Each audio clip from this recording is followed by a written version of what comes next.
Ethan held a date card, the meeting address and time written clearly on it. He tucked the card into the backpack he'd carry tomorrow. Exhausted from a busy day, he expected to fall asleep quickly, but found his mind unusually alert. He thought about tomorrow's dates. Christopher was a given. His date card would surely go to Olivia Bennet. That left Logan paired with Victoria Harper. How would Victoria plan their date? Where would they go? What would they do? What kind of breakfast and lunch would they eat? What would they talk about? Ethan's thoughts spiraled. He remembered his own date with Victoria. How she'd ambiguously brushed against his leg while applying mosquito repellent. How her smile lit up over ice cream and cotton candy. How she took countless photos with her camera, claiming she was capturing happy moments, yet nearly every shot featured him. That day had been wonderful, right up until he returned and said things. Things that upset her. Ethan imagined Victoria teasing Logan tomorrow the same way she teased him. Just the thought felt like an insect bite to his heart, a sharp pang that almost stole his breath. His thoughts grew wilder, more absurd, chasing away any lingering sleepiness. Utterly frustrated, he pulled the blanket over his head, then kicked his legs restlessly. One word echoed in his mind: annoying. The next day, Ethan was visibly drained and had no appetite for breakfast. He threw on some clothes, grabbed his backpack, and headed out. Opening the door, he saw Victoria Harper standing in the hallway. She wore a red dress today, and he caught her fragrance even before getting close. Victoria had put on makeup, her already beautiful features appearing even more refined, almost sharp with an edge of challenge. "Do I look good?" Ethan nodded instinctively, then caught himself. "Are you planning to wear that for your date today?" he asked stiffly. "Yes," Victoria replied, nonchalantly twisting a bracelet on her wrist. "Grace Parker already left.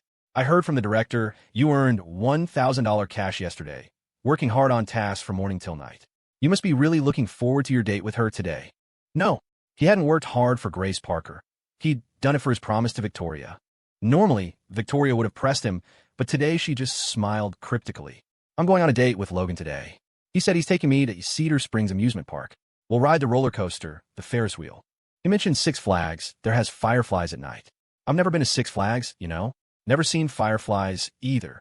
A buzzing filled Ethan's ears, like two bees had flown straight into his head and stung him hard.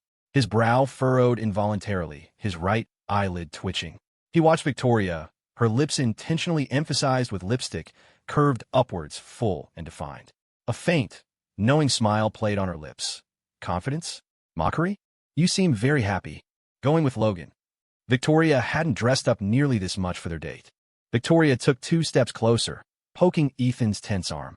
Smiling lazily, she said, "Yeah, well, I like guys a couple years younger than me. Unlike some people who don't like older sisters or aunties. Won't even give them a chance. So, Ethan, am I your older sister or your auntie?"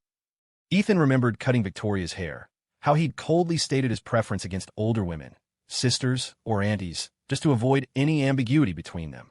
Hearing her bring it up now felt like the bullet he'd fired had ricocheted straight back, hitting him square between the eyes.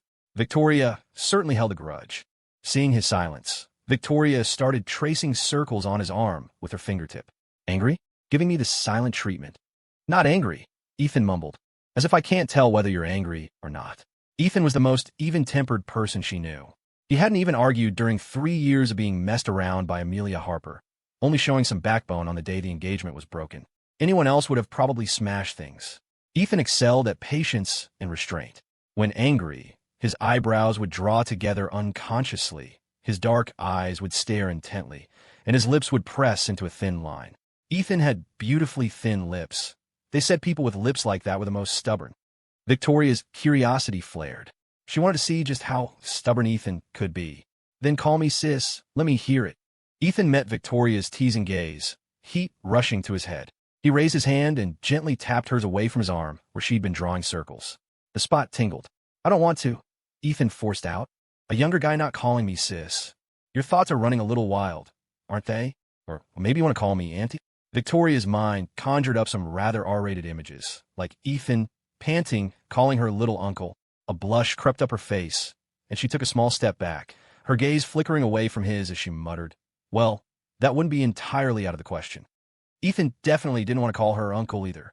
Seeing the pink tinge on Victoria's cheeks, he changed the subject. "I have to go. He was going to be late, and he valued punctuality." Victoria looked up, her expression serious.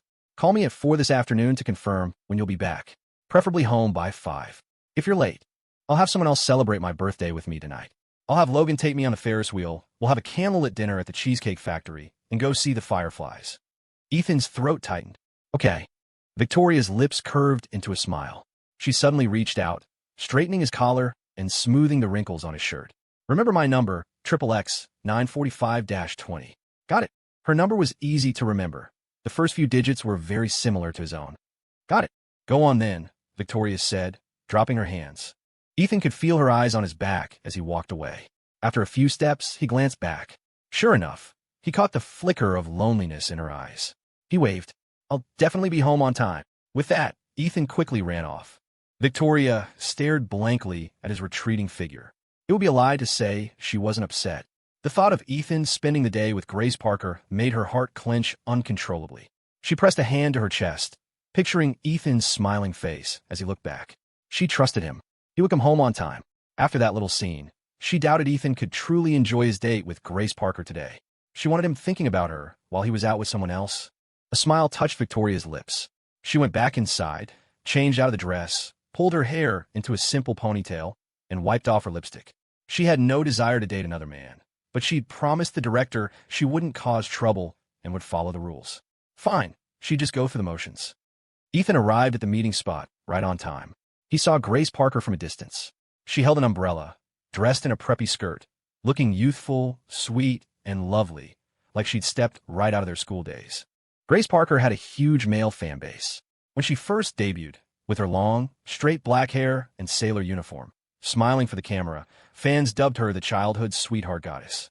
5 years into her acting career, Grace Parker's first role was in a school drama. Later, she frequently starred in fantasy romance dramas. She was lucky. Her very first show became immensely popular, gaining her a significant following.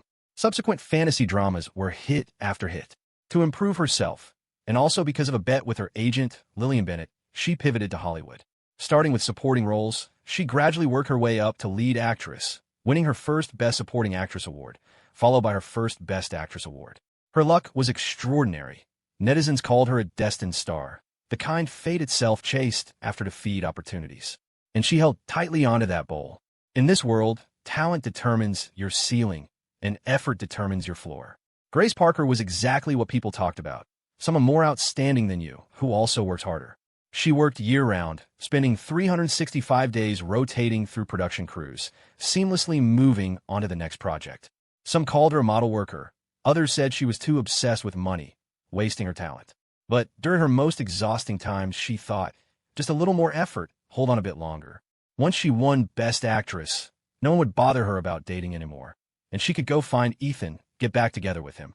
When she finally received the Best Actress title, screens were flooded with praise for her being the most hard-working, career-minded person. But in reality, it was being love-driven that had gotten her this far.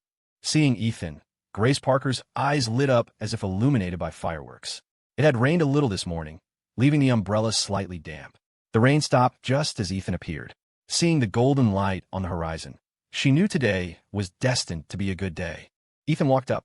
Been waiting long. I just got here myself, Grace Parker said, handing Ethan the bubble tea and youtiao she was holding. You probably haven't had breakfast, right? This is for you. Ethan didn't take it immediately. Instead, he took the umbrella from her hand. Let me fold this up for you first. They walked and ate breakfast together, bubble tea and youtiao, a classic combination that couldn't go wrong. Besides the youtiao, the breakfast bag Ethan carried also contained mochi. He wrapped the mochi with the youtiao, taking a bite that was crispy on the outside and soft on the inside, pairing it with a sip of bubble tea, pure satisfaction for the whole day. Ethan often used to eat like this back in school. Grace Parker remembered it clearly. But Ethan didn't eat like that anymore. The reason was simple, a weak stomach. Mochi wasn't easy to digest. Grace Parker didn't know this, however. Seeing the mochi in the bag, she asked him why he wasn't eating it. My stomach's not great. Eating too much gives me acid reflux and pain. I'll eat it later when I'm hungry. How could Ethan have a weak stomach? He used to eat hot pot while simultaneously having shaved ice, adding extra Thai chilies to his dipping sauce, always opting for the most numbing and spiciest hot pot. When they visited his home for Thanksgiving, Grandma Miller made pierogi, and he could easily stuff down 50 pieces without any indigestion. Grandma Miller often told him to eat slower, eat less, not to ruin his stomach, but Ethan never listened. Who knew her words would unfortunately come true? But Ethan's stomach problems weren't caused by overeating. They were caused by starvation. When Ethan was 5, he was abused by his mother. He was only taken in by Grandma Miller in Greenfield Township when he was 6. Back then, Ethan was painfully thin, like a little monkey, covered in injuries from head to toe. A truly pitiful sight. Perhaps starving for so long had caused psychological issues. Ethan loved to eat large mouthfuls and consumed a lot. He didn't have many hobbies, but he loved exploring food places, always taking Grace Parker whenever he found a good spot. After his grandmother passed away, he was taken back by the Johnson family, where he was manipulated, abused, and often went hungry, eating one meal and starving the next. Later, the immense mental stress made him throw up whatever he ate, and that's how his stomach problems developed. Grace Parker didn't know any of this. So, when Ethan said he couldn't eat the mochi because of his stomach issues, she thought he was lying to her, trying to push her away. The dating spot Grace Parker had chosen this time was the food street near University Heights. They took a car over a 1-hour drive, arriving just at 8 o'clock. Feels like we're back in school all of a sudden, Grace Parker said. Ethan seemed somewhat distracted. Hearing Grace Parker's words, he merely nodded. Grace Parker pointed to a stall. Jiambingguazi looks pretty good. Want some? We just had breakfast. Eating such a big crepe might be too much. How about some baboji? I remember you like boneless chicken feet. I don't feel like eating spicy food right now. The egg burgers look really fragrant too. That Rujiamo place has a long line. There's also takoyaki, donkey meat sandwiches, egg-baked cakes. I remember you like the meat floss filling. For dohua, you prefer the savory and mala kind. When you eat intestine noodle soup, you like to add a pork wakue to soak in the broth. For noodles, you like the dry mixed yibin ramen with extra Thai chilies. And for chow show, you always choose the extra numbing kind. Grace Parker talked nonstop as they walked. The streets were packed with food stalls, and since it was the weekend, it was very crowded. With the cameraman following them, they turned every head. Grace Parker had many casual fans. Even in Oak Ridge community, people lined up for her autograph, let alone here. Someone shouted her name dramatically, and the news spread like wildfire. One person told 10, 10 told 100, and soon people from several streets overcame to see.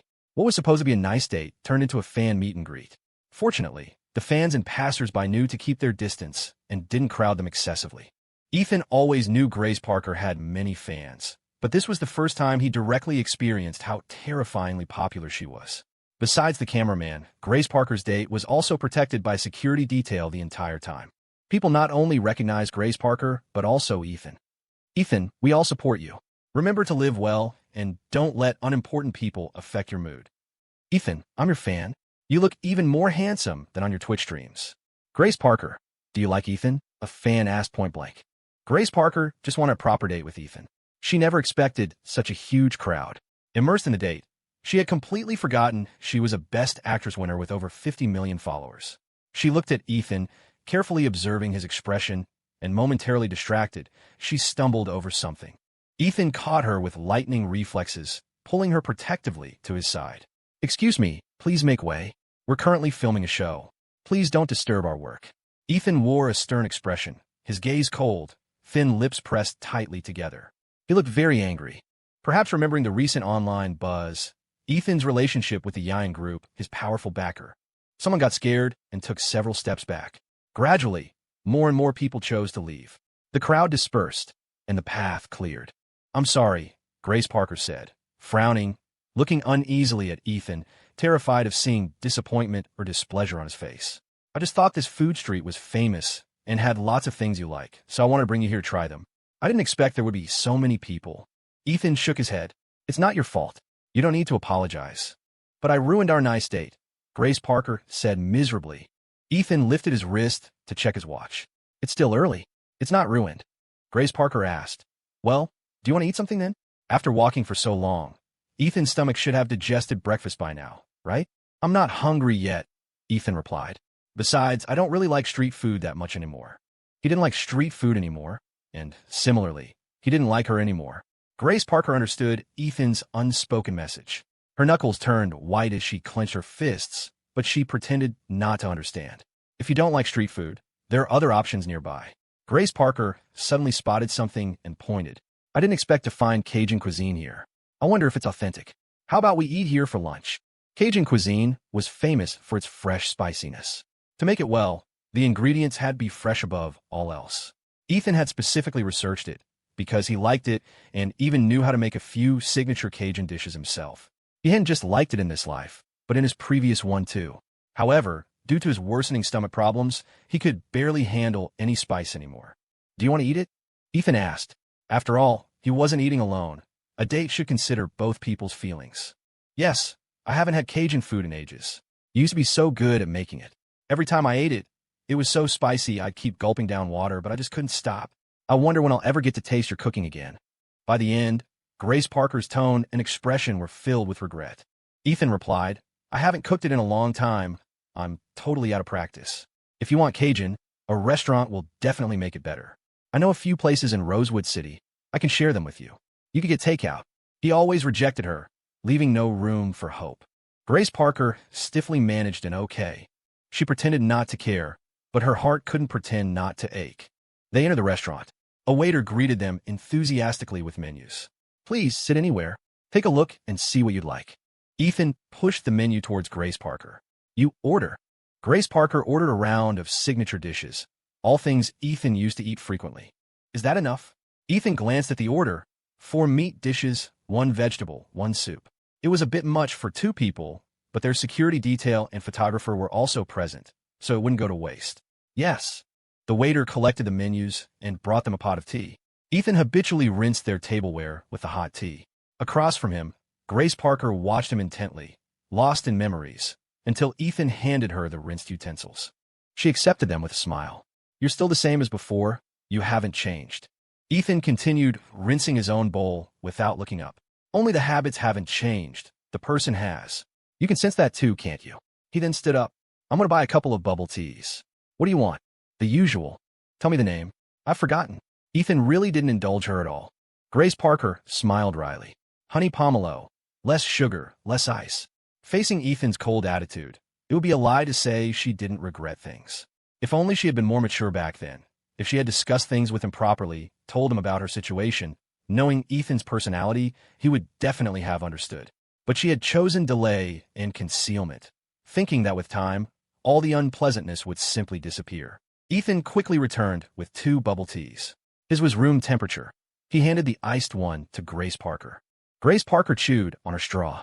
While waiting for the food, she noticed Ethan occasionally glancing at his watch and assumed he was hungry. "It's not too busy now. Our table should be served soon." Ethan murmured an his mind filled with the image of Victoria Harper in a red dress. Dressed like that, where would she and Logan go on a date? What was she doing right now? Was she having lunch with Logan? What kind of food did Victoria Harper like? He realized he knew almost nothing about her. Logan was a couple of years younger than Ethan, full of youthful energy, bouncing around energetically every day. Unlike himself, who looked young but was actually getting on in years. The more Ethan thought, the more unsettled he felt. He jabbed the straw in his cup and took a hard sip. He'd ordered honey lemon, but he wondered if the staff had forgotten the sugar, his mouth filled with sourness. The restaurant served the food quickly.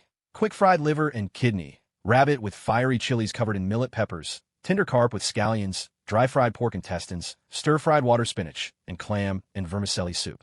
Ethan hadn't eaten Cajun cuisine in a long time. He definitely wanted to eat it, but he was afraid his stomach couldn't handle it.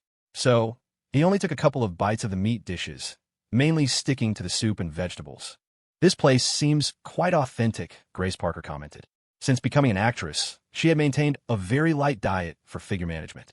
Suddenly eating something heavy in oil, salt, and spice certainly awakened her taste buds, but she couldn't handle the chilly heat, constantly drinking water.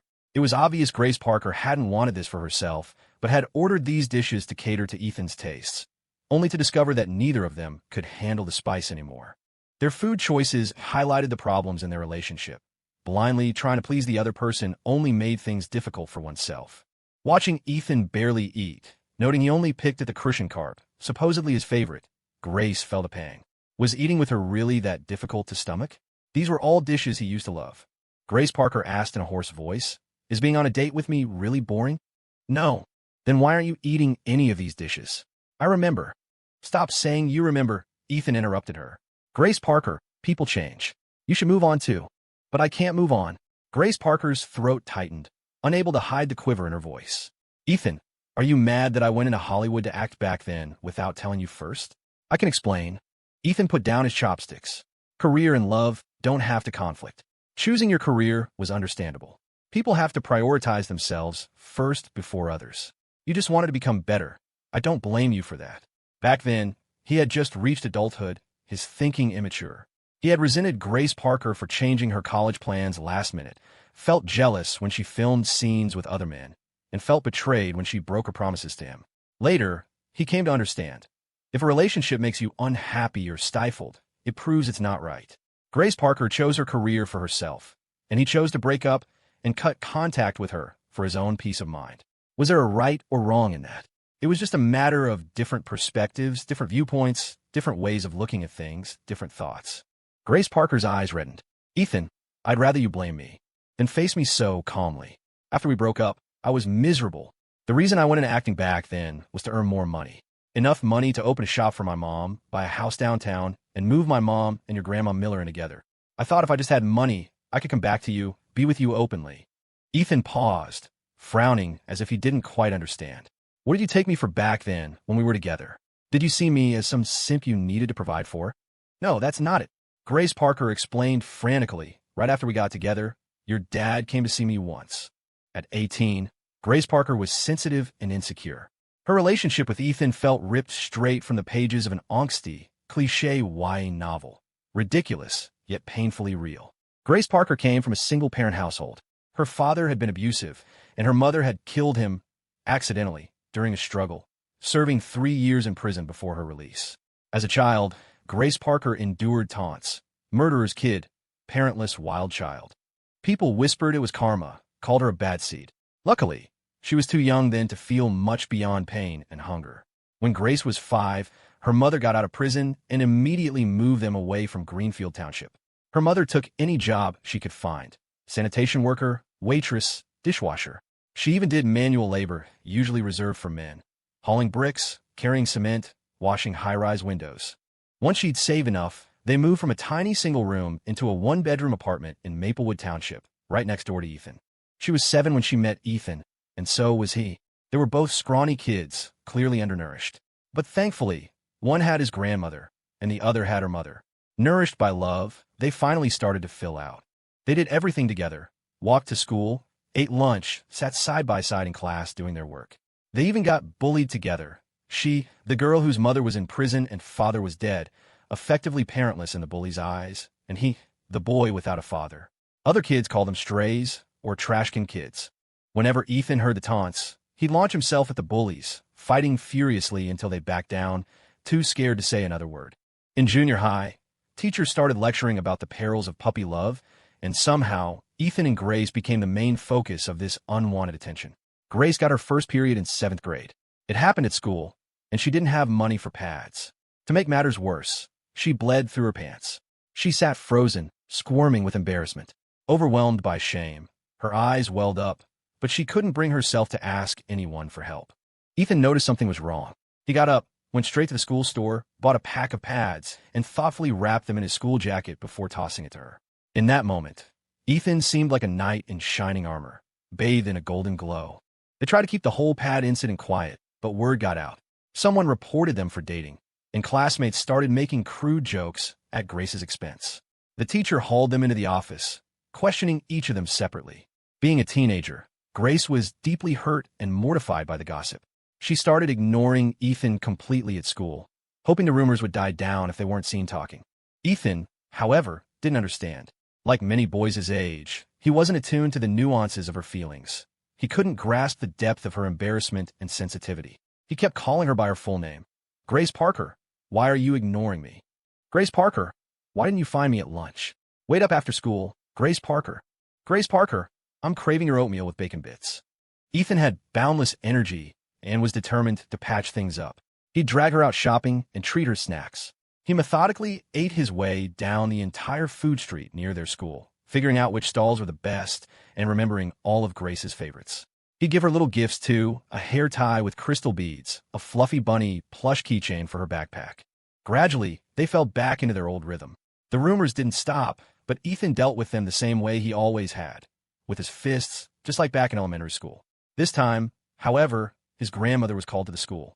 Ethan was forced to write a formal apology and read it aloud to the entire student body and staff during assembly on the sports field.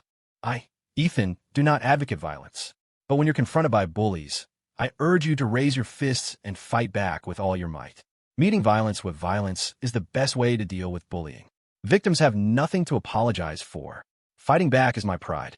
If it happens again, you can bet I'll do the same thing. End of statement.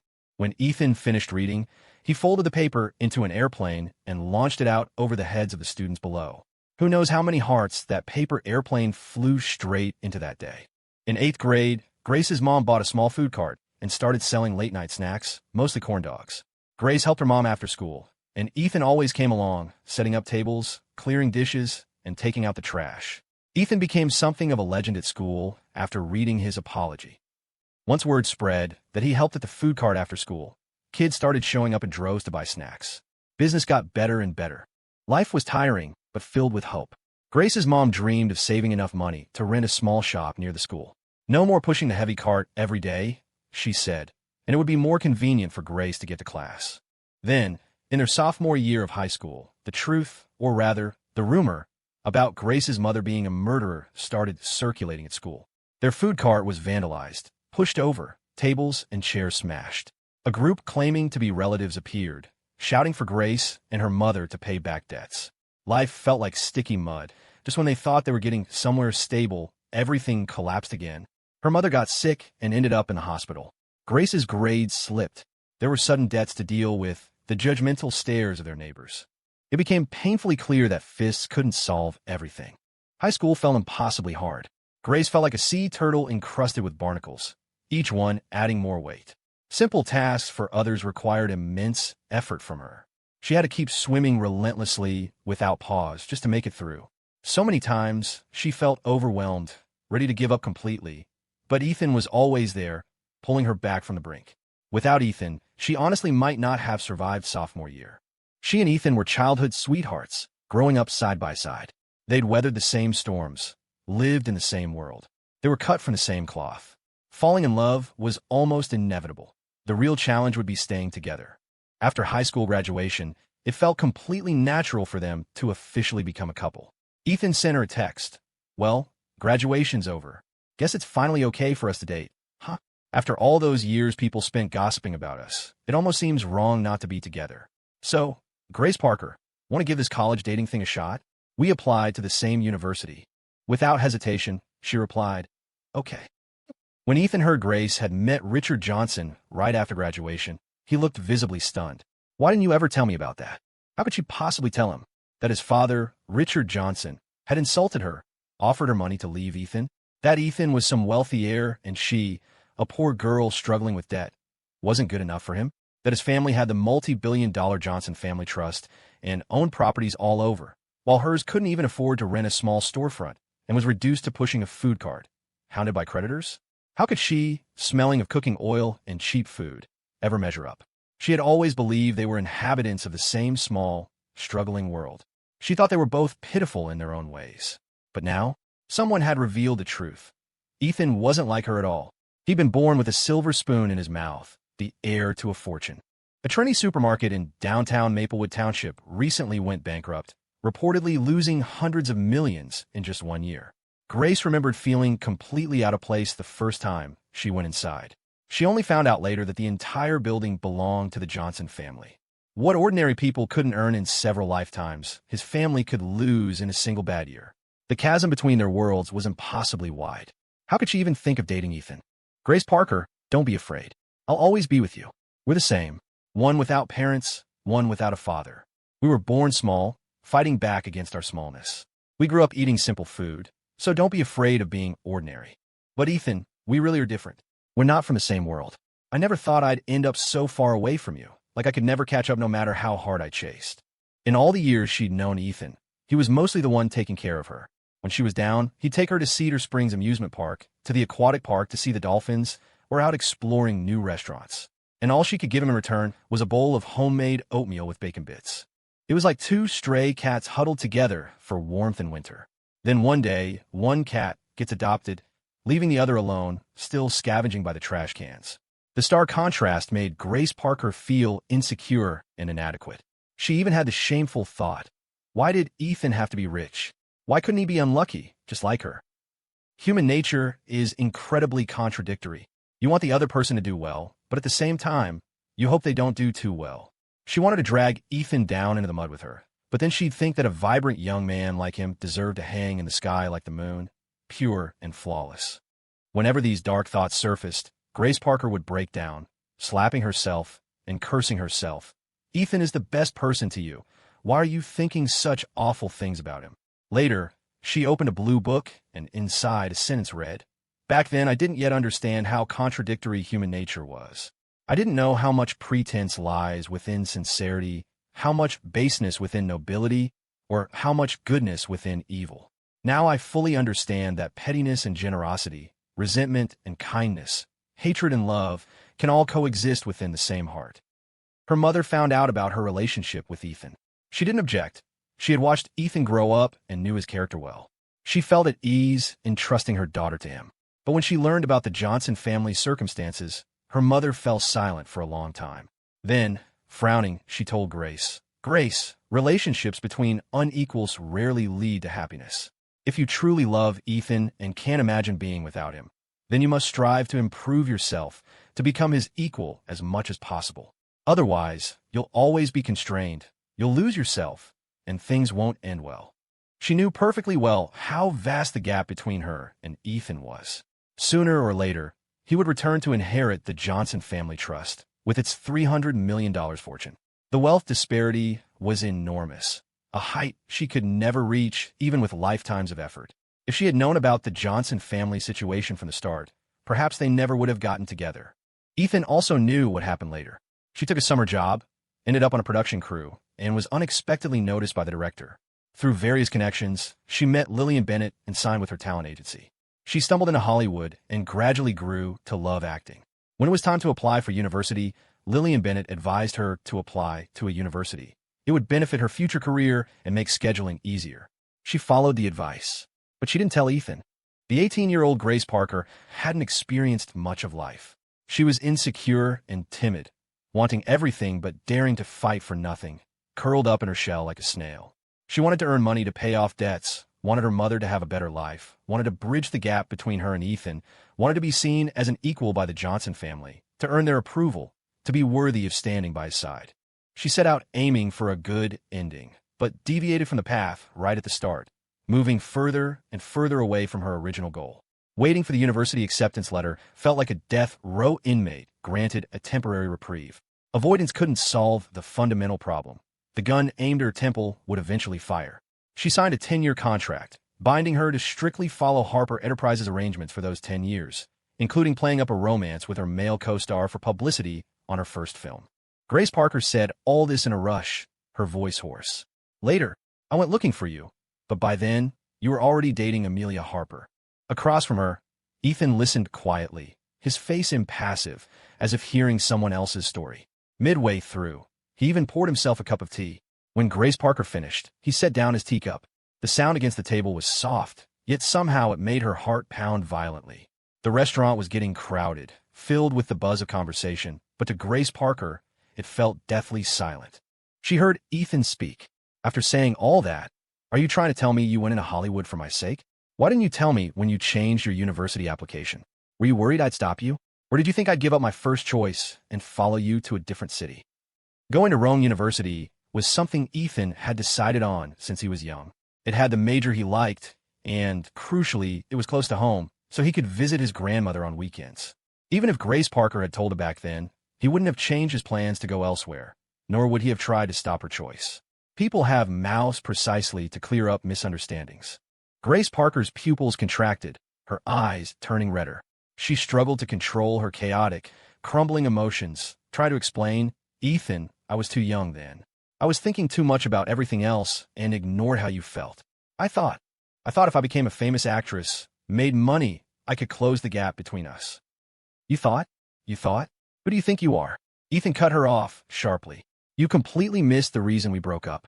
You hid things from me, made decisions based on some self-sacrificing fantasy that you thought was for my own good, dismissing my thoughts. Essentially, you dismissed me. You decided my feelings didn't matter. Now you're a movie queen, famous and rich. You think the gap you perceived has shrunk, so you can just come back, and I'll happily get back together with you? Grace Parker, you're incredibly naive. Love isn't about comparison and calculation. Love defies comparison and calculation. There's a type of person who uses self-torment to create an illusion of devotion, placing themselves on a moral high ground in a relationship to gain a twisted sense of satisfaction and security. It's like when Ethan, just because Amelia Harper mentioned wanting his wonton soup, got up in the middle of the night to make it, then braved a snowstorm the next day to deliver it to Harper Tower. To her, a bowl of wonton soup was just a bowl of wonton soup. It couldn't possibly bear the weight of the profound affection he tried to load onto it. So, the essence of love lies in mutual attraction, in walking the same path with shared values, not in the dependent chase of a simp. He understood this now, but Grace Parker clearly still didn't. Ethan had nothing more to say about the past, but Grace Parker shouldn't lay the burden of her acting career on him. It was too heavy. He couldn't bear it. Grace Parker, do you have any idea what I was going through when you broke up with me back then? That was when my grandmother died. Ethan smiled bitterly. He'd thought, having lived this life once before, that mentioning the past would be easy, something he could just laugh off. He hadn't expected it to still hurt. But thinking of his grandmother, shuffling, hunched over, painstakingly carrying him home on her back step by step, his voice still caught. If it weren't for Grandma, he would have died long ago. She gave him a second chance at life.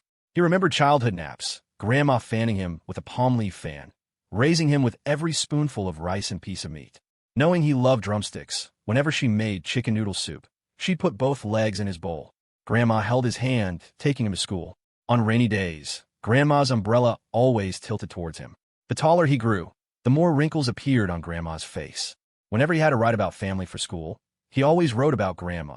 He wrote that he wanted to make a lot of money to take care of her when he grew up. Every Thanksgiving, Grandma would buy him a big wedding cake. He'd put candles on it and earnestly wish for his grandma's hair to turn darker, her wrinkles to lessen, for her to stay young forever, and to see his wedding ceremony. The wedding cake wishes didn't work. He had just started college, hadn't even had the chance to earn money to support her when Grandma passed away. Since then, the watermelon he ate never tasted like garlic anymore. And every year, he never found a coin in his pierogi again. No one saved both drumsticks for him, and no one waited by the door, hoping for his safe return. Her love was a debt he could never repay. Her kindness, a grace he could never return.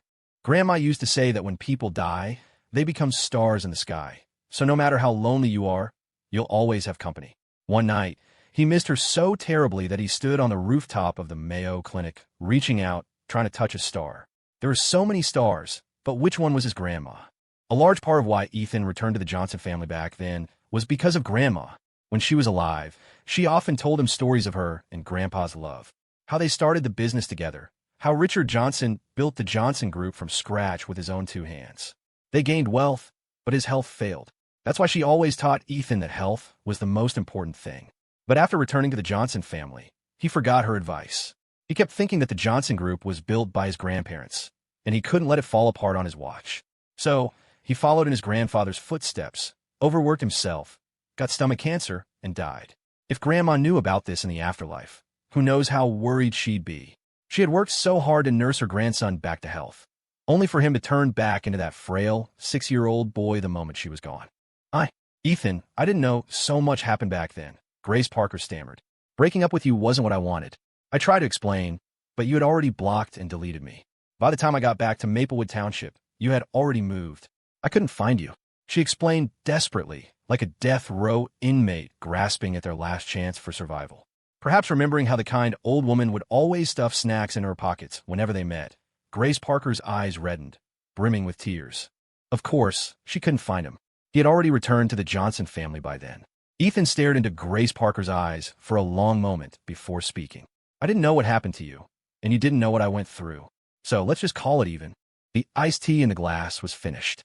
Ethan poured 2 glasses of water, stopping when they were about 8/10 full. He pushed the clean glass towards Grace Parker. Drinking too much cold water isn't good for you. Have some warm water. Grace Parker had sensitive teeth since she was young. She only drank water at room temperature. Iced drinks made her teeth ache.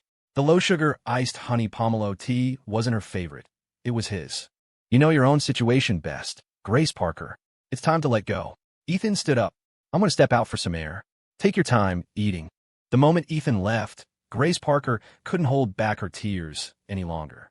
To hide it, She picked up her chopsticks and started stuffing the buffalo wings from the plate into her mouth. The fiery chili peppers stung her entire mouth, a burning pain searing her throat. She coughed as she swallowed, tears streaming down her face, mixing with the chili in her mouth, salty, spicy, astringent. She clutched a napkin, wiping her tears and nose, her face rubbed raw and red. Music drifted over from the bubble tea shop next door. The song lyrics floated on the air. In those fleeting years, how many times did we say goodbye, only to linger on? It's a shame, but who truly knows if love wasn't just a passionate debate after all? In those fleeting years, we rashly made promises too heavy to bear, left for someone else to fulfill. If the past is still worth longing for, don't be too quick to forgive and forget. Who's willing to just let go, with no ties left? We need to owe each other something, or what's left to remember. If we meet again without red eyes from crying, can we still blush like we used to? Like that beautiful lie we hastily etched back then, promising forever together. Grace Parker listened and cried, mechanically stuffing chili peppers in her mouth, not stopping even when her stomach started to hurt. She quickly finished more than half the large plate of peppers, the spice making tears stream down her face. As a public figure, her every move was scrutinized. She had to wear a mask, constantly maintain her image, and couldn't reveal too much emotion. Even something like sobbing uncontrollably had to be disguised with the help of chili peppers. Hearing her choked sobs, people nearby looked over. A staff member hurried over, concerned. "Ms. Parker, are you all right?" "I'm fine." Grace Parker choked out. "The peppers are just too spicy. They're making my eyes water. I'll be okay in a moment." Her lips were red and swollen from the spice. She propped her head up with her hand, her voice hoarse. "I'm really fine. You don't need to worry about me." Only after she insisted multiple times that she was fine did the staff member relax. "Ms. Parker, if you can't handle the spice, please don't force yourself. Your health is important. Don't make yourself sick." "I know." Grace Parker haphazardly wiped her tears. Her eyes stung and throbbed, her vision blurry. She remembered the day she broke up with Ethan. She was filming a crying scene. She started crying before the director even called action and couldn't stop for 20 minutes, even after he yelled cut. The entire production crew came over to comfort her. The director praised her professionalism, saying she was so immersed in the role she couldn't snap out of it. But the truth was, she hadn't been immersed in the role at all. Ethan was the person she liked most in the world. He was her youth, the goal she strived for. How could she bear to break up with him? Her tear-streaked face from eating the chili peppers drew a lot of attention. A fan recognized her and, after hesitating for a long time, finally mustered the courage to approach. "Grace, I've been a fan for 5 years. Could I please get your autograph?" Grace Parker didn't speak, just reached out for the paper and pen. As she signed, the fan started chatting, filling her in on recent events. "Grace, are you on a date with Ethan today?" Grace Parker's hand trembled. "Yes." The fan looked around. "I don't see him." Grace Parker's voice was very soft. "He finished eating and went out to buy something." The fan said indignantly, "Oh, I see. When will he be back?" "A friend of mine is his fan, and she feels so bad for him lately. He had such a rough past, you know? His mom was mentally ill and abused him, so badly he developed depression, and his dad didn't care either. What kind of parents are like that? Not only did they kick their own son out, but they spread rumors that he was unfilial and weak. Now they want to make William their godson and give the Johnson family trust that rightfully belongs to Ethan to an outsider. It's disgusting." The pen in her hand slipped and clattered onto the floor. Just as the fan bent down to pick it up, Grace Parker seized her arm. "What did you just say?" "Abused by his family until he developed depression? And the Johnson family taking him in? When did that happen?" Grace Parker's eyes were already red from crying. Now, widened in shock, the bloodshot veins were clearly visible. The fan jumped, startled by her reaction, then looked down at the hand gripping her arm, asking dazedly, "It's huge news, all over the Twitter trends. You didn't know?" Then she remembered. "Oh, right. You can't use your phones while filming the show."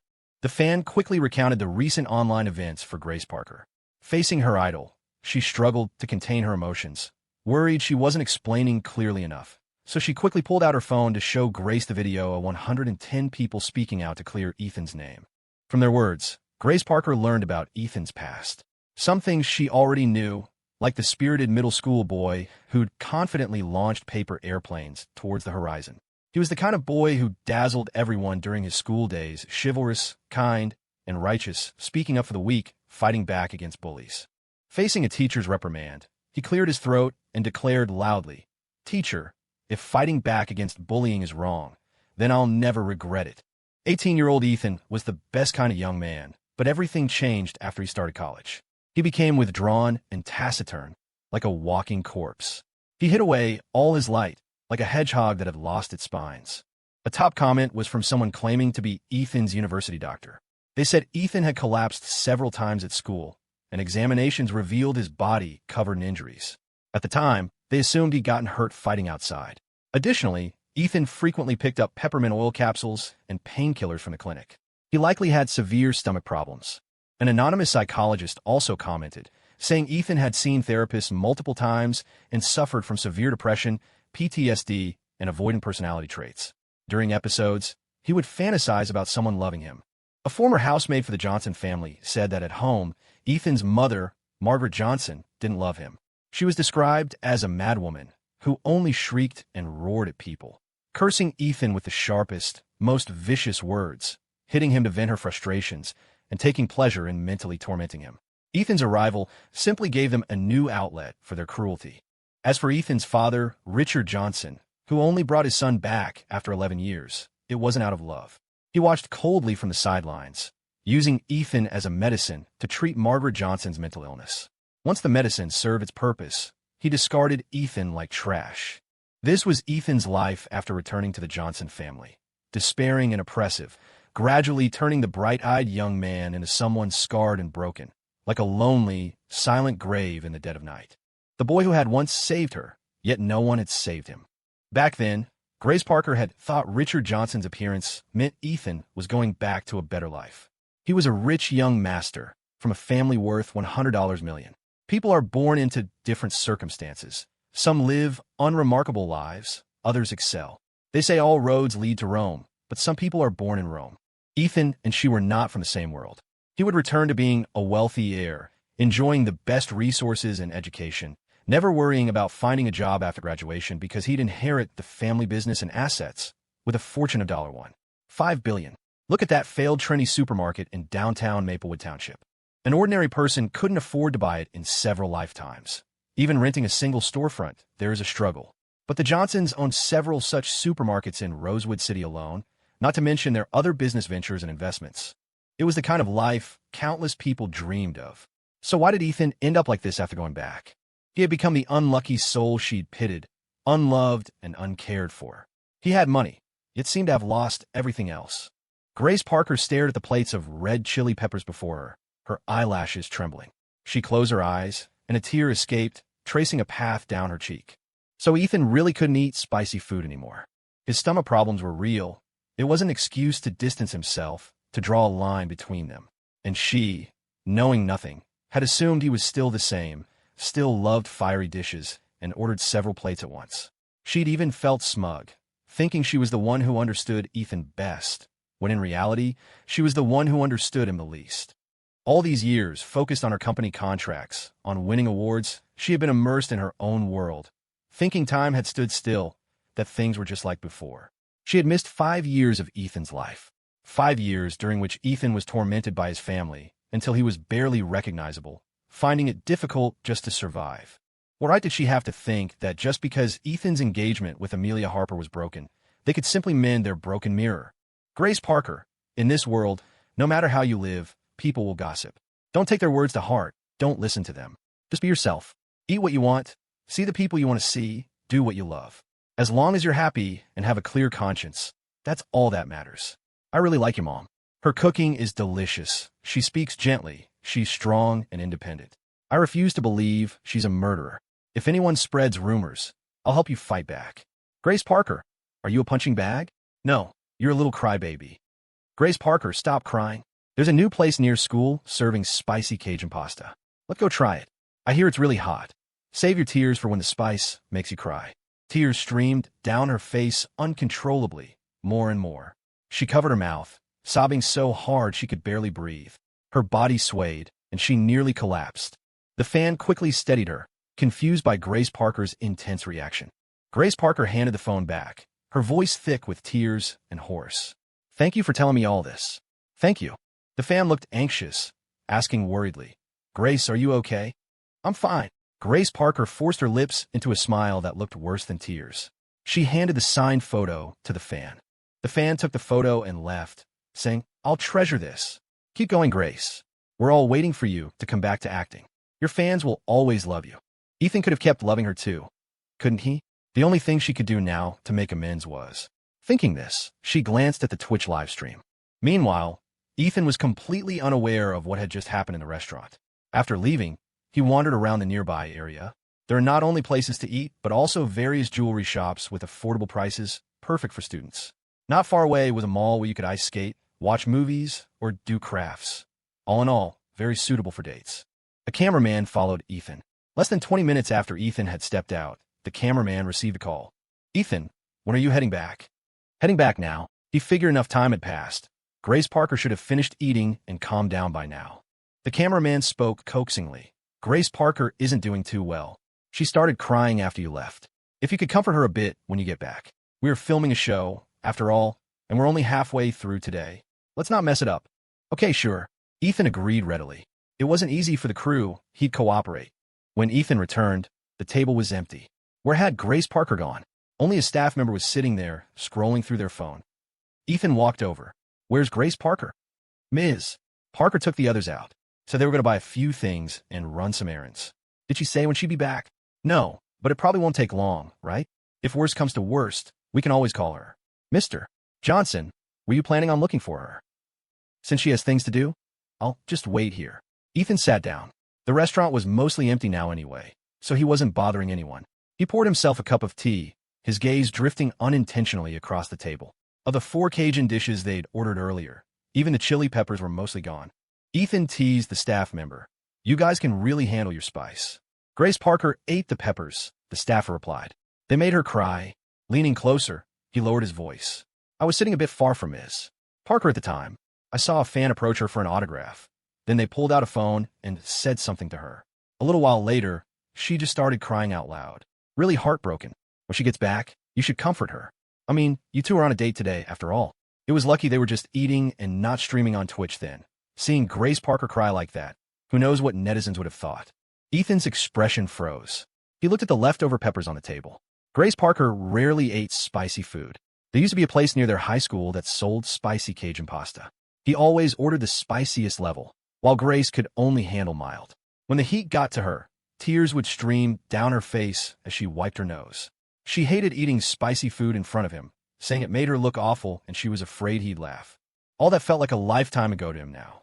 A man in his 50s recalling those days felt like sipping plain water, bland, tasteless. Yet, on reflection, a subtle sweetness lingered. Ethan lifted his teacup, gazing out at the street. Pairs of students walked past the restaurant, clutching bubble tea, bags slung over their shoulders, shopping bags in hand, laughing and talking. Truly the best age. Meanwhile, Grace Parker had found a quiet, deserted spot. She instructed the camera crew to start the Twitch livestream. After explaining to the director what she planned to do, they handed her a phone. She opened her Twitch chat, watching the live comments scroll by. "Grace Parker, finally! My darling, my treasure, do you know how much I missed you during the few minutes you were eating? Grace Parker, why are your eyes so red? Did the chili peppers make you cry? How's the date with Ethan going? I'm really rooting for you two now. Childhood sweethearts, stock rising. Our magma ship is winning big. Is it just me, or does Grace Parker look like she's watching us? Why is this stream setting so empty? So quiet. Is Grace Parker holding her phone and reading our live comments?" Grace Parker looked up, facing the camera. "Yes, I'm reading your live comments. This is actually my first time looking at my own Twitch chat. I didn't expect there to be so many viewers and fans. Grace Parker, can you tell us about your relationship with Ethan? And what happened between you two back then? I saw stuff about Ethan on Twitter recently. Not sure if it's true or not, but I feel kind of bad for him." Grace Parker's eyes immediately caught that comment. Thinking back to the video she'd watched at noon, her eyes began to burn again. She fought to maintain her composure, forcing a smile for the camera. "That's exactly what I wanted to talk to you all about today. What happened between Ethan and me. Ethan and I met when we were 7. The Ethan back then was nothing like he is now. Just a scrawny little thing with yellowish hair. Though, I wasn't much better. When we stood together, adults used to tease us, saying we looked like 2 skinny monkeys, malnourished. Ethan was raised by his grandmother. Until he turned 18, he never saw his parents. For the longest time, I actually thought they were dead. How else could they ignore him for 11 years? Ethan and I were childhood sweethearts. He helped me. No, that's not right. He saved me many times. If it weren't for him, perhaps the Grace Parker you see today wouldn't exist. That's why I hope those of you who love me can love him too. Mentioning the past inevitably brought a nostalgic look to Grace Parker's face. In that moment, she seemed gentle, like a summer breeze soothing restless hearts. A faint smile touched her lips as she recounted Ethan protecting her, fighting for her, taking her to Six Flags to stop her crying. The audience in the Twitch chat was drawn into the innocent, hazy romance of their youth. Passing folded notes, the occasional line drawn down the middle of a desk, a rubber band snapped on a wrist, a name hidden inside an eraser, secretly checking their zodiac compatibility, calculating their destiny using the number of strokes in their names. Him erasing the blackboard for her, the two of them always being the last ones left to take out the trash together, sharing earbuds in the library to listen to the same song. An accidental brush of hands, hesitant explorations, gazes meeting only to quickly look away, yet always searching for his figure in a crowd. Loving to watch him play basketball, wanting to be closest to him, feeling utterly content watching him finish the oatmeal with bacon bits she made. A sudden power outage, and instead of checking the fuse box, he pulled her close protectively. The walk home on dark nights, where he'd tell jokes to chase away her fear. He even remembered her time of the month, nagging her not to drink cold water. It was so good to have him in her youth. My family ran a small food stall, she continued. He'd even help us set up at night. You have no idea how handsome Ethan was back then. He was the most popular guy in our school. So many girls liked him, running off to watch him play basketball. He's still handsome now, of course. Fond memories are always cherished. People say that what you constantly dwell on will eventually respond, but the reality is often wanting without seeing, loving without obtaining. A red-faced meeting followed by a red-eyed parting. So romantic. I never knew Ethan was so gentle. I want to cry. How could his parents be so heartless to such a good person? Now I finally get why Grace Parker fell for Ethan. If it were me, I'd fall for him too. Meeting someone so wonderful during your youth. Ethan deserved that. So, did Grace Parker and Ethan actually date? Grace Parker took a long, deep breath and let it out slowly. She blinked, trying to clear her dry eyes and hold back the tears. Yes, she confirmed. Ethan and I dated for a while, but we broke up. Because of me, I let him down. After Thanksgiving, we promised each other we'd apply to the same university. But when it came time to submit the applications, I changed mine, and I kept it from him the whole time. He only found out when the acceptance letters arrived. He didn't blame me, though. He didn't break up with me then. Why did you change your application? Why break your promise? What happened? Wait, let me calculate the timing. After Thanksgiving, wasn't that when you started acting?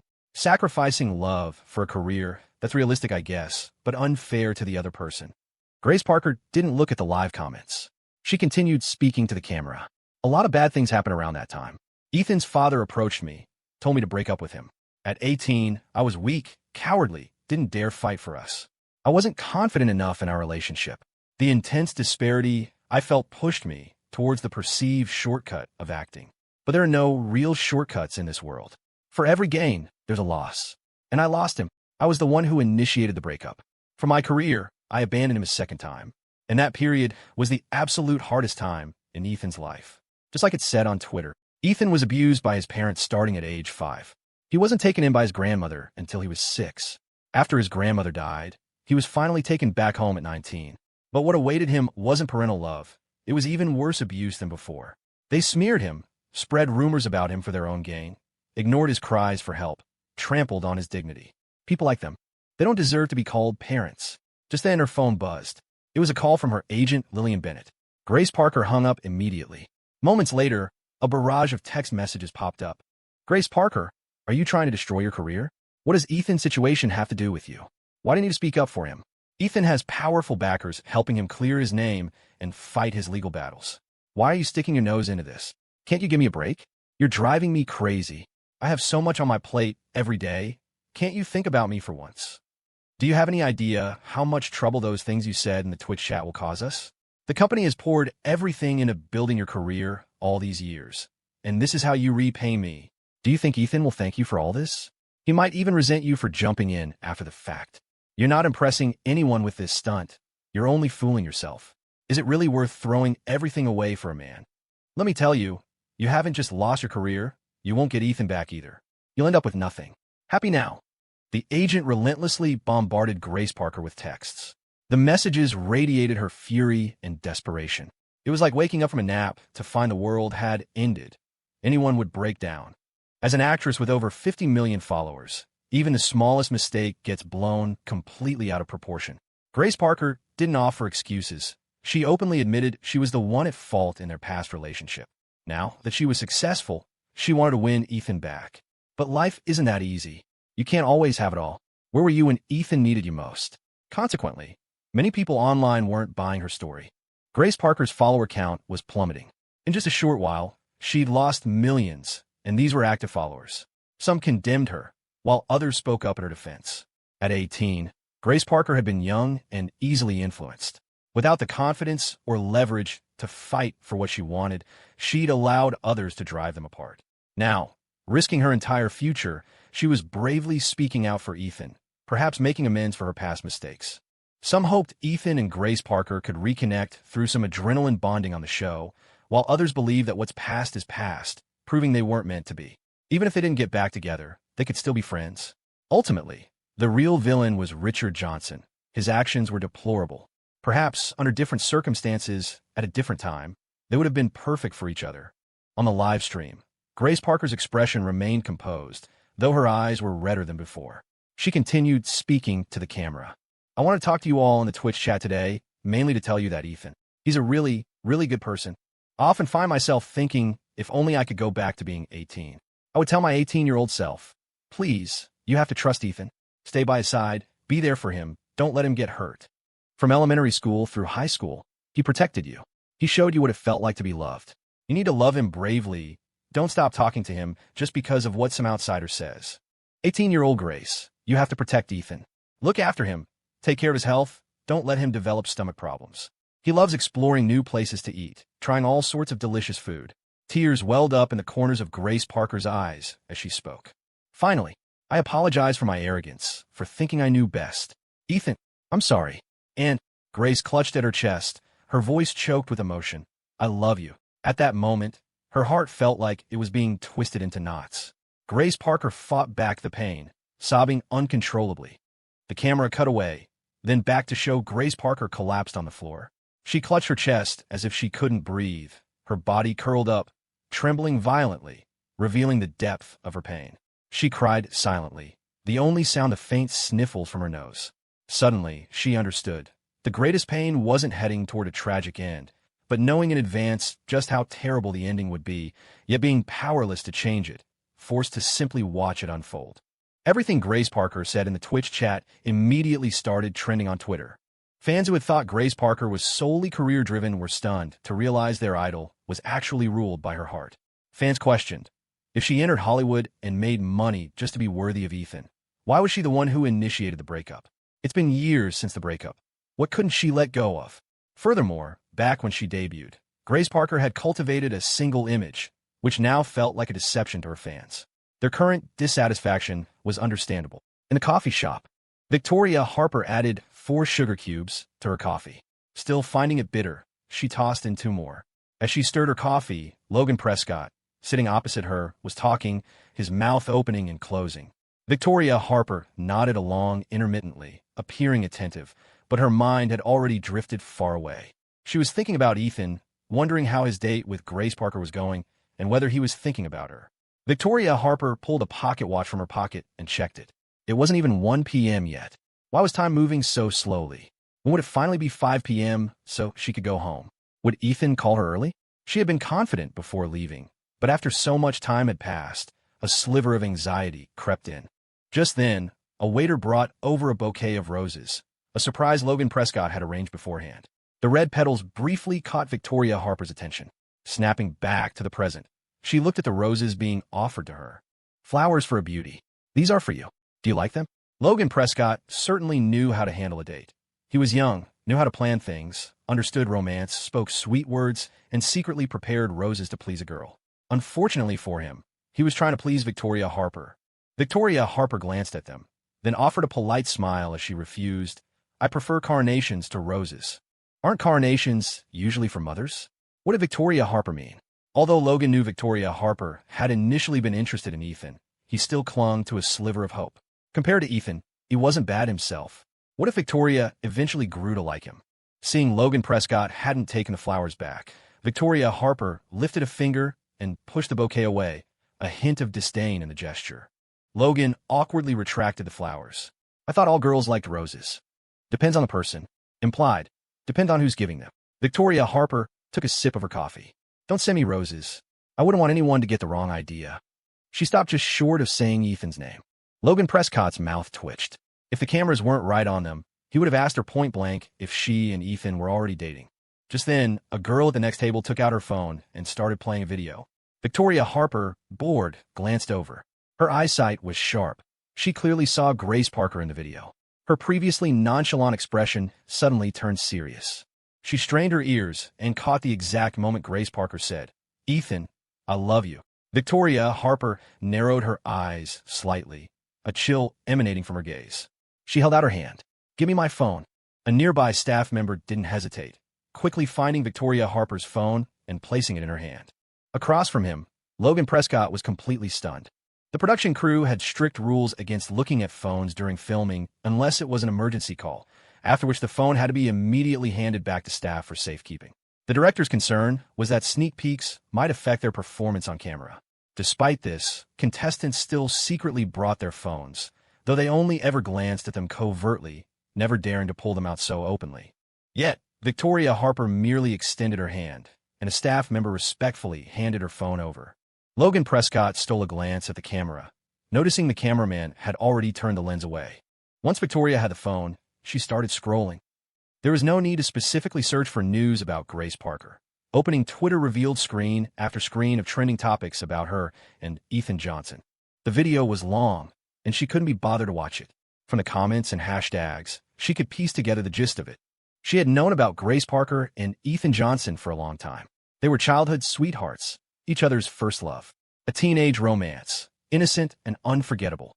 Besides Ethan's grandmother, Grace Parker knew him best. Grace Parker's profession as an acclaimed actress meant she had vast public appeal and a massive fan base. Anything she said carried more weight than the people Victoria had hired. But precisely because of her career, she couldn't speak out carelessly. It involved her team, her company, and countless vested interests. One wrong move could lead to ruin. Now, the initial effects were becoming visible. Some fans felt deceived, not only unfollowing, but also flooding her Twitter comments with abuse. Fortunately, Grace Parker's dedicated solo fanbase was large and powerful enough. They quickly organized to control the comments and block haters. Her PR team was also sharp. To divert public attention, they once again dredged up dirt on the Johnson family, beating that dead horse. The influence of an A-list actress shouldn't be underestimated. Currently, the Johnson Group's comment sections were completely overrun by these fans, spewing enough vitriol that the company had to disable DMs and comments. But it didn't end there. Fans targeted Johnson Group's subsidiary businesses, like their trendy supermarkets. They placed large online orders only to return them en masse. They couldn't orchestrate major disruptions, but they could create a swarm of minor problems. Enough small cuts could bleed even a large company dry, especially since the Johnson family had been on a downward trend in recent years. After the online assault came the offline tactics. At this rate, those supermarkets wouldn't last a month. At 24, Grace Parker was successful and wealthy. If Richard Johnson approached her now, she could confidently tell him, "I am worthy of Ethan Johnson." She could fight back, creating a crisis for the Johnson family. A few words from her could directly impact their market value and bring endless trouble. The 24-year-old Grace Parker had achieved what her 18-year-old self dreamed of but couldn't accomplish. Yet, the 24-year-old couldn't go back. Victoria Harper hadn't taken Grace Parker seriously before. An ex from 5 years ago, hardly a threat. But now she had to admit, as a rival, Grace was mentioning the barely qualified. Did Grace really think this could win back Ethan Johnson's heart? Impossible. Ethan had completely moved on from her back when he was with Amelia Harper. Victoria finished the last of her coffee. She handed the phone back to the staff member behind her, then stood up. "If there's nothing much happening this afternoon, let's just head back early. The Twitch chat is dead anyway, and the production crew has enough footage from the morning to edit the main show. But I arranged other activities for our date this afternoon. Are you sure you want to go back?" Victoria shot him a cold look. Logan Prescott stopped mid-sentence, feeling a sudden chill, a hint of killing intent. He knew it. He and Victoria Harper just didn't mesh well. Their vibes were completely off.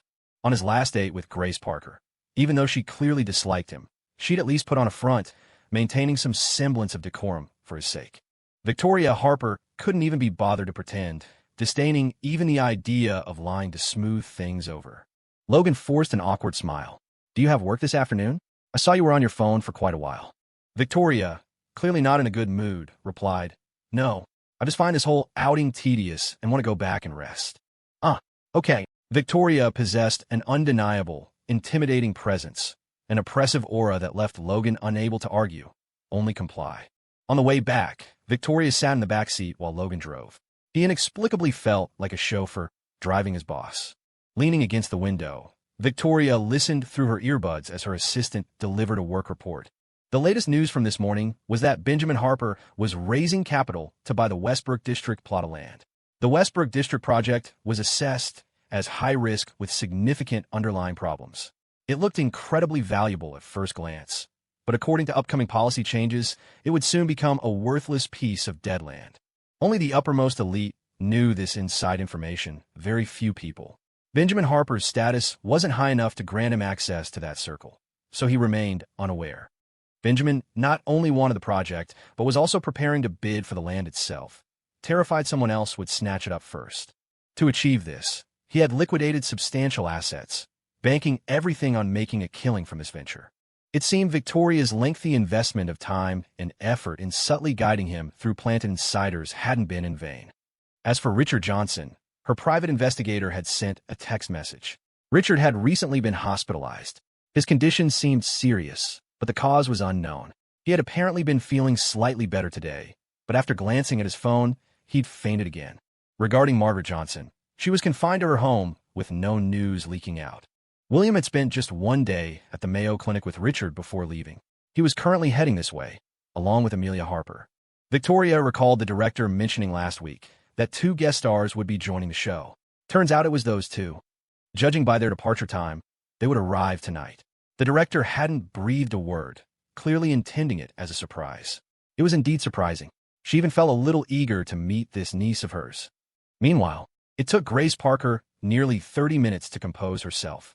She splashed cold water on her face, wiped off her makeup, and dabbed concealer under her reddened eyes to appear less devastated. She turned to the staff member assigned to her. Please don't tell Ethan Johnson about what happened during my Twitch stream just now. The staff member, though puzzled, respected her request. However, with the situation blowing up so publicly, even if they kept quiet, Ethan was bound to hear about it from someone else. At that moment, Ethan Johnson was still oblivious.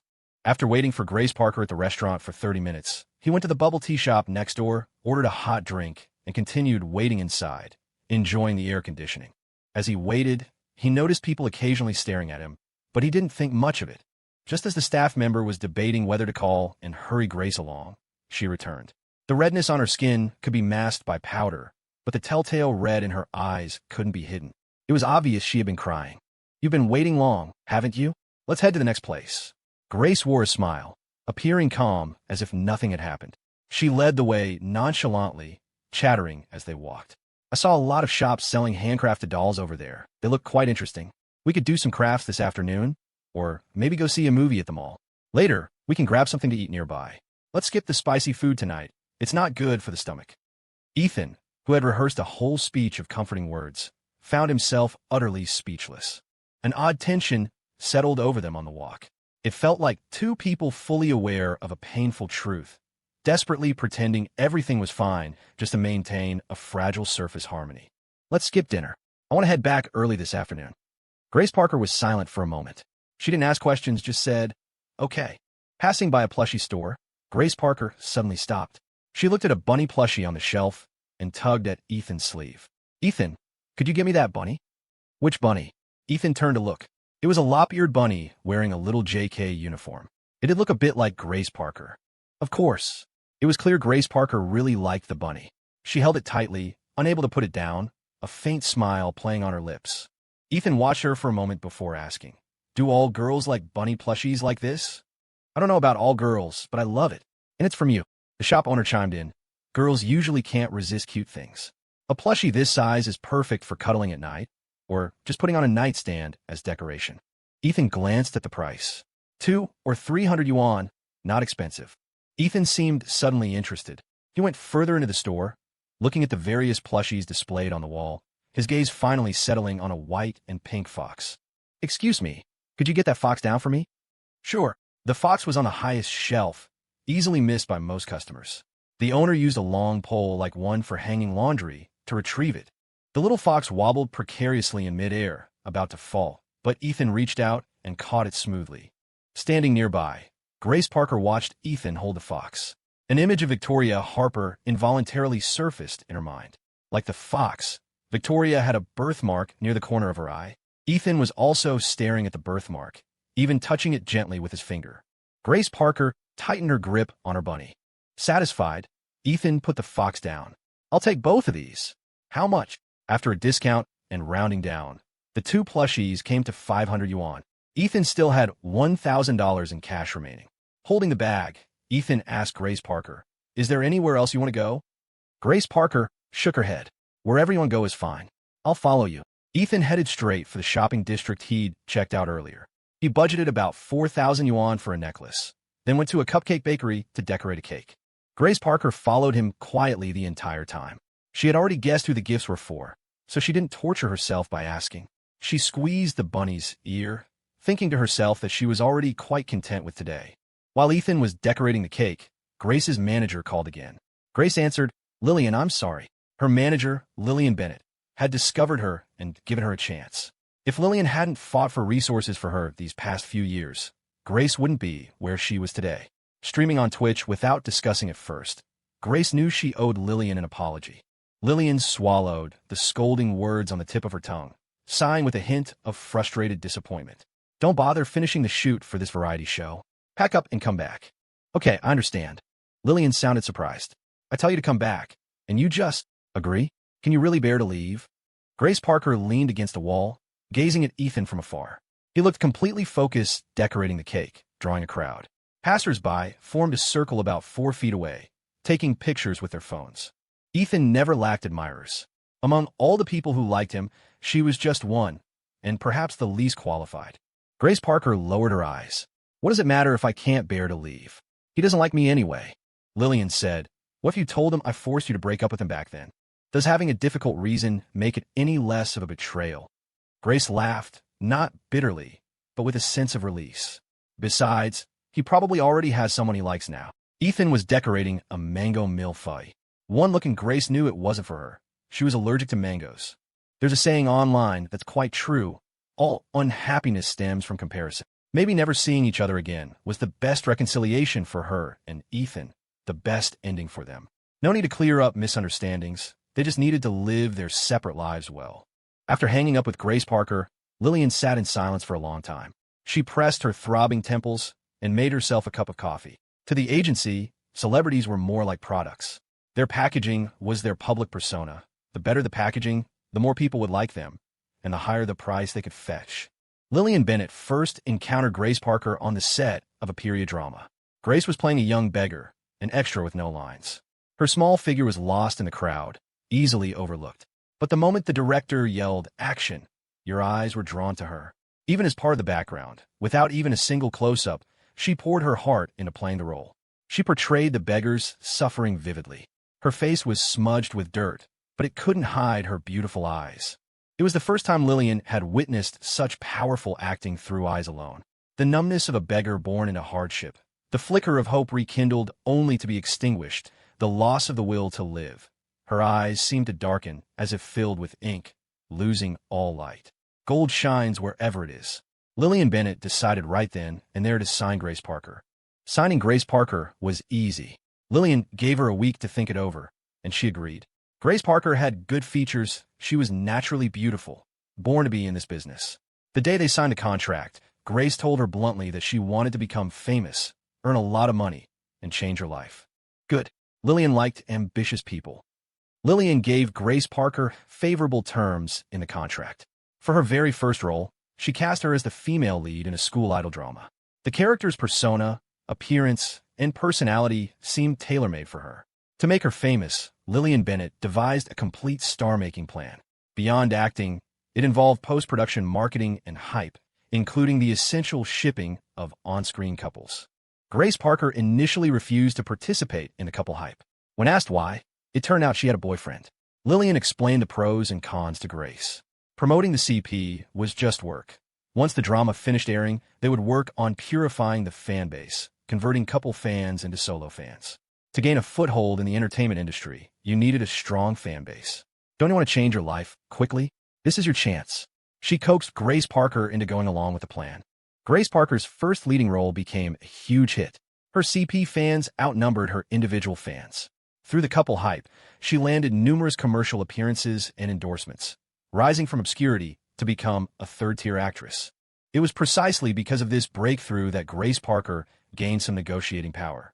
Her only demand was to stop the manufactured romance rumors. After weighing the options, the agency agreed, but on one condition. Any drama she starred in had to achieve S+ ratings. If it didn't, she would have to comply with the agency's arrangements.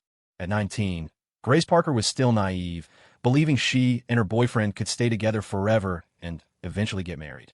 Lillian Bennett, having seen all sorts of people in the entertainment industry, knew one thing for sure. Love meant jack shit. Young people like Grace Parker rarely withstood the tests of human nature in this business. No man can tolerate his girlfriend getting cozy with other men, unless he doesn't love her. Grace Parker's relationship had already started to change back when she was doing publicity stunts, pretending to be a couple with her male co-star for her first drama. Their love was like an apple just starting to rot. You think only a small part is bad, but the decay has already spread throughout. Lillian Bennett had tried to persuade Grace Parker to break up with him and focus on her career. What did Grace say back then? Oh, right. She said the whole reason she wanted to get into Hollywood was for her boyfriend. But a place like Hollywood, a veritable dying vat that stains everything it touches, has no room for pure love. Sure enough, after her second series aired, Grace Parker shot to fame overnight, becoming a popular rising star, just as Lillian had predicted the first time she saw her. Grace was one of those people seemingly blessed by fate, destined for stardom. If she didn't make it big, who would? But trouble followed success. For instance, Grace was snapped by paparazzi during a secret meeting with her boyfriend. How could she, whose public image was built around being a childhood sweetheart, possibly be dating someone? Only a year into her debut, Grace hadn't yet secured her footing in the film industry.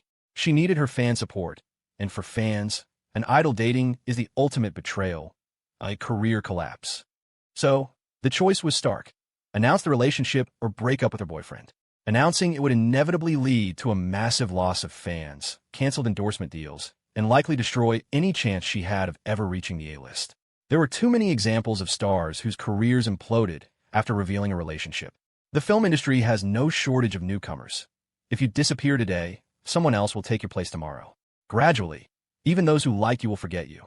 Announcing the relationship wouldn't just affect her career, it would impact her partner too. Grace Parker's boyfriend was an ordinary person, not in the industry. Once he was exposed, he would face endless trouble, being constantly watched, verbally abused, maybe even put in danger. Returning to a quiet, normal life would become impossible. Grace Parker, do you want him to face danger? Lillian had pressed her. As long as you're in Hollywood, he'll be known only because of you, subjected to constant scrutiny. Your fans will attack him. Your anti-fans will curse him, maybe even curse his family. Do you really want to see him go through that? Not only that, your career will suffer. You had the chance to change your life, to stand at the very top, but now you've ruined it. If you insist on staying with him, the company will have to back someone else. Your resources will be given away. It was both reality and coercion. Some paparazzi lacked any ethical boundaries. To find out who Grace Parker's boyfriend was, they scoured the area around her home and even went to her old school asking questions. Just as Ethan's identity was about to be completely exposed, Grace finally chose to break up. She couldn't even bring herself to call Ethan, afraid she'd start crying and be unable to speak, afraid she'd immediately regret it, afraid she was making the wrong choice, afraid of hurting Ethan. She retreated into herself again, like a frightened bunny curled up in its shell. During that time, some extremist netizens, believing the paparazzi's stories, sent her terrifying pictures at night and cursed her lover to die a horrible death. Seeing her finally break up, Lillian Bennett quickly threw her into another production crew, a closed set cut off from the outside world, to prevent her from regretting it and trying to reconcile with her ex-boyfriend. During that period, Grace punished herself by taking one role after another, achieving a seamless 365-day schedule of filming, working year-round without a break. She refused professional stunt doubles for action scenes, insisting on doing them herself, leaving her body covered in bruises. People on set praised her professionalism, but only Lillian Bennett knew she was using the physical pain as a form of atonement. If her body hurt, maybe her heart wouldn't, maybe she wouldn't think about Ethan. Filming action scenes, she once coughed up blood after a mistake during a fight sequence. She injured her waist during wire work. In an explosion scene, she fractured her forearm and nearly died. Why was Grace Parker pushing herself so hard? From the moment she lost Ethan, the light went out of her world. Everything felt empty, as if life had lost its meaning. This wasn't self-discipline. She was trying to self-destruct. Lillian Bennett finally couldn't watch anymore. She drafted a new contract and had Grace sign it. The agreement stipulated that if Grace achieved a grand slam, winning all the major acting awards, and became a top-tier actress, the company would fully support her being with Ethan and wouldn't interfere with her relationship. At the time, Lillian thought that no matter how talented Grace was, she was still a newcomer. The leap from idol dramas to serious films was vast, like comparing heaven and earth. Winning a grand slam was even harder. Countless actors transitioned to film only to languish in obscurity for decades without making a name for themselves. The Best Actress title is incredibly difficult to win, let alone sweeping all the major awards. Lillian figured Grace would probably be around 30 by the time she achieved that, an age where nobody cared much if she dated. By then, she might have even forgotten who Ethan was. Grace Parker held the contract as if clutching the last straw. Lillian kept a tight rein on her, forbidding her from contacting Ethan.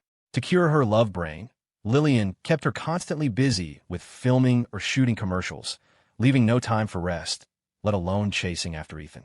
During this time, Lillian also casually mentioned to Grace that Ethan had already moved on. He had a new girlfriend, a beautiful and wealthy heiress who was a perfect match for him in terms of looks and status. Knowing Grace, Lillian was confident she wouldn't try to break up someone else's relationship. Unexpectedly, Grace replied, "They're just dating, not married. I'll wait for the day they break up." She stubbornly believed that once the misunderstanding was cleared up, she and Ethan could get back together. Earlier this year, at the age of 24, Grace Parker achieved the Grand Slam, becoming a major award-winning actress 6 years earlier than Lillian had anticipated. Just as Grace was preparing to find Ethan, she received news of his engagement. In that instant, Grace felt as if she were 19 again, reliving the day she broke up with him. Lillian, terrified Grace might do something drastic, stayed by her side constantly. From 18 to 24, Grace had undergone a complete transformation. She had become strong, confident, mature, and steady. Lillian remembered the day Grace signed the agreement, asking her, "If I follow you, can I change my life? I want a lot of money. I want fame and status. I want people to respect me." Lillian had stood up, taken her hand, and said, "Of course you can." Over the years, Grace grew rapidly, from a weed into a towering tree, never letting down the fans who loved her. On her Twitch stream today, Grace admitted she was the one who initiated the breakup, but didn't share these painful details. So now, everyone says Grace Parker betrayed Ethan, that she let him down. The first sword strike after reaching shore is aimed at the beloved. They say, sacrificing love on the altar of success. The bitter taste of coffee lingered in Lillian's mouth. She stood up, opened the window, and looked at the clouds drifting across the sky. Taking out her phone, she posted the contract she and Grace had signed years ago online. Then, she began editing, adding the details, recounting everything Grace had endured over the years. Meeting the right person at the wrong time is destined for tragedy. There are no romantic reunions, only memories where even the simple act of holding hands or an embrace becomes a painful gesture. Ethan glanced at the time, distractedly, while frosting the cake. It was already 3:58 p.m. He quickly asked a staff member for his phone and immediately called Victoria Harper upon receiving it. "I thought you were having too much fun on your date to remember me," Victoria teased. "I didn't forget. In fact, because of what Victoria had said that morning, he hadn't stopped thinking about it." "When are you coming home?" Victoria asked. Hearing the word home, Ethan's heart warmed. "I'll be home by 5:30 at the latest." Victoria suddenly went quiet, and Ethan worried he'd upset her. "I was preparing a surprise, so it took a little longer." "Where are you now?" What he really wanted to ask was, "Are you still on your date with Logan Prescott?" "Me." Victoria drew out the word, initially planning to torment him a bit longer, but she changed her mind. "I'm waiting for you at home. Come back soon." Everyone else called it Oak Ridge Retreat, but only Victoria liked to call it home. Ethan smiled faintly. It felt like a long time since he'd been home. After hanging up, Ethan hurried to finish the cake, completing it just before 4:30 p.m. He hadn't asked for help the entire time, even doing the packaging himself. "I didn't know you could bake, and so well, too," Grace Parker remarked, walking over with a glass of water. "Want some?" "Not right now." Ethan just wanted to pack it up quickly and head back. Without looking up, he added, "There's a strawberry cake in the fridge. It's for you, Grace." Grace's voice trembled slightly. "You made it specifically for me. You kept me company all afternoon. Consider it a thank you gift. Just a simple token of appreciation, nothing more." Grace understood the unspoken message. "Thank you," she said, opening the fridge. The cake was small, just the right size for one person. She took a bite. Though it tasted sweet and sour, a trace of bitterness lingered on her tongue. The sweet fragrance of cake filled the air. Ethan lowered his gaze, calmly putting the finishing touches on the packaging. The overhead lights cast a soft glow on his face. Grace felt she could sit there watching him forever without ever growing tired. Ethan added a decoration made of cotton candy and checked that the box was secure. He lifted it. "We can go back now." Grace finished her cake. A bodyguard drove them back. Ethan opened a rear door but held the cake box in his lap instead of putting it in the trunk, worried it might get jostled. Grace got him beside him. "Is the cake for Victoria Harper? Is it her birthday today?" Ethan wasn't surprised Grace had guessed. They'd been together all day, and he hadn't tried to hide it. "She doesn't want others to know." "I won't tell anyone," Grace promised. Silence fell, turning the atmosphere awkward. Grace looked out the window. "Ethan, do you like Victoria Harper?" Reborn into this life, Ethan actually viewed love with a degree of detachment. He simply felt it shouldn't be rushed or compromised. Repeating the mistakes of his past life by settling for just anyone was out of the question. Initially, he'd joined the show intending to just go through the motions, be a background character, collect the payment, and leave. But now his perspective had shifted slightly. Let nature take its course, he thought. If I meet the right person, I'll be brave. If not, spending a lifetime alone isn't impossible either. Grace couldn't help but caution him. "I always feel like there's more to Victoria Harper than meets the eye. I'd rather get to know her myself than rely on what others say. To feel, to see, to listen, to explore." Slowly uncovering a person from the outside held its own kind of pleasure. Victoria Harper certainly wasn't simple. To Ethan, she was like a mysterious treasure waiting to be unearthed. "I just want to remind you not to fall too fast. Be careful. It's not like she's going to hurt me. Why should I be careful around her?" Realizing his tone was a bit harsh, Ethan added, "Thank you for the concern. I know what I'm doing."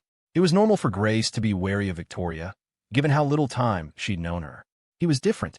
Counting his past life, he'd known Victoria for 20 or 30 years. Seeing Ethan defend Victoria so staunchly stung Grace, but she could only console herself. There's a psychological concept called the desensitization phase, she thought. Once you get used to it, it won't hurt anymore. The other couples had already returned from their dates. Ethan and Grace were the last ones back. Grace got out of the car, holding a bunny plush.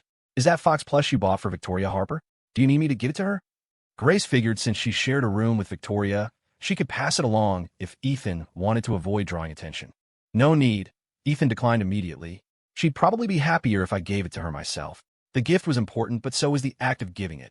Ethan decided to leave the cake and the fox plush in the car for now. The temperature had dropped recently, hovering around 23 degrees Celsius, 73 degrees Fahrenheit, in the evening, so the cake wouldn't spoil.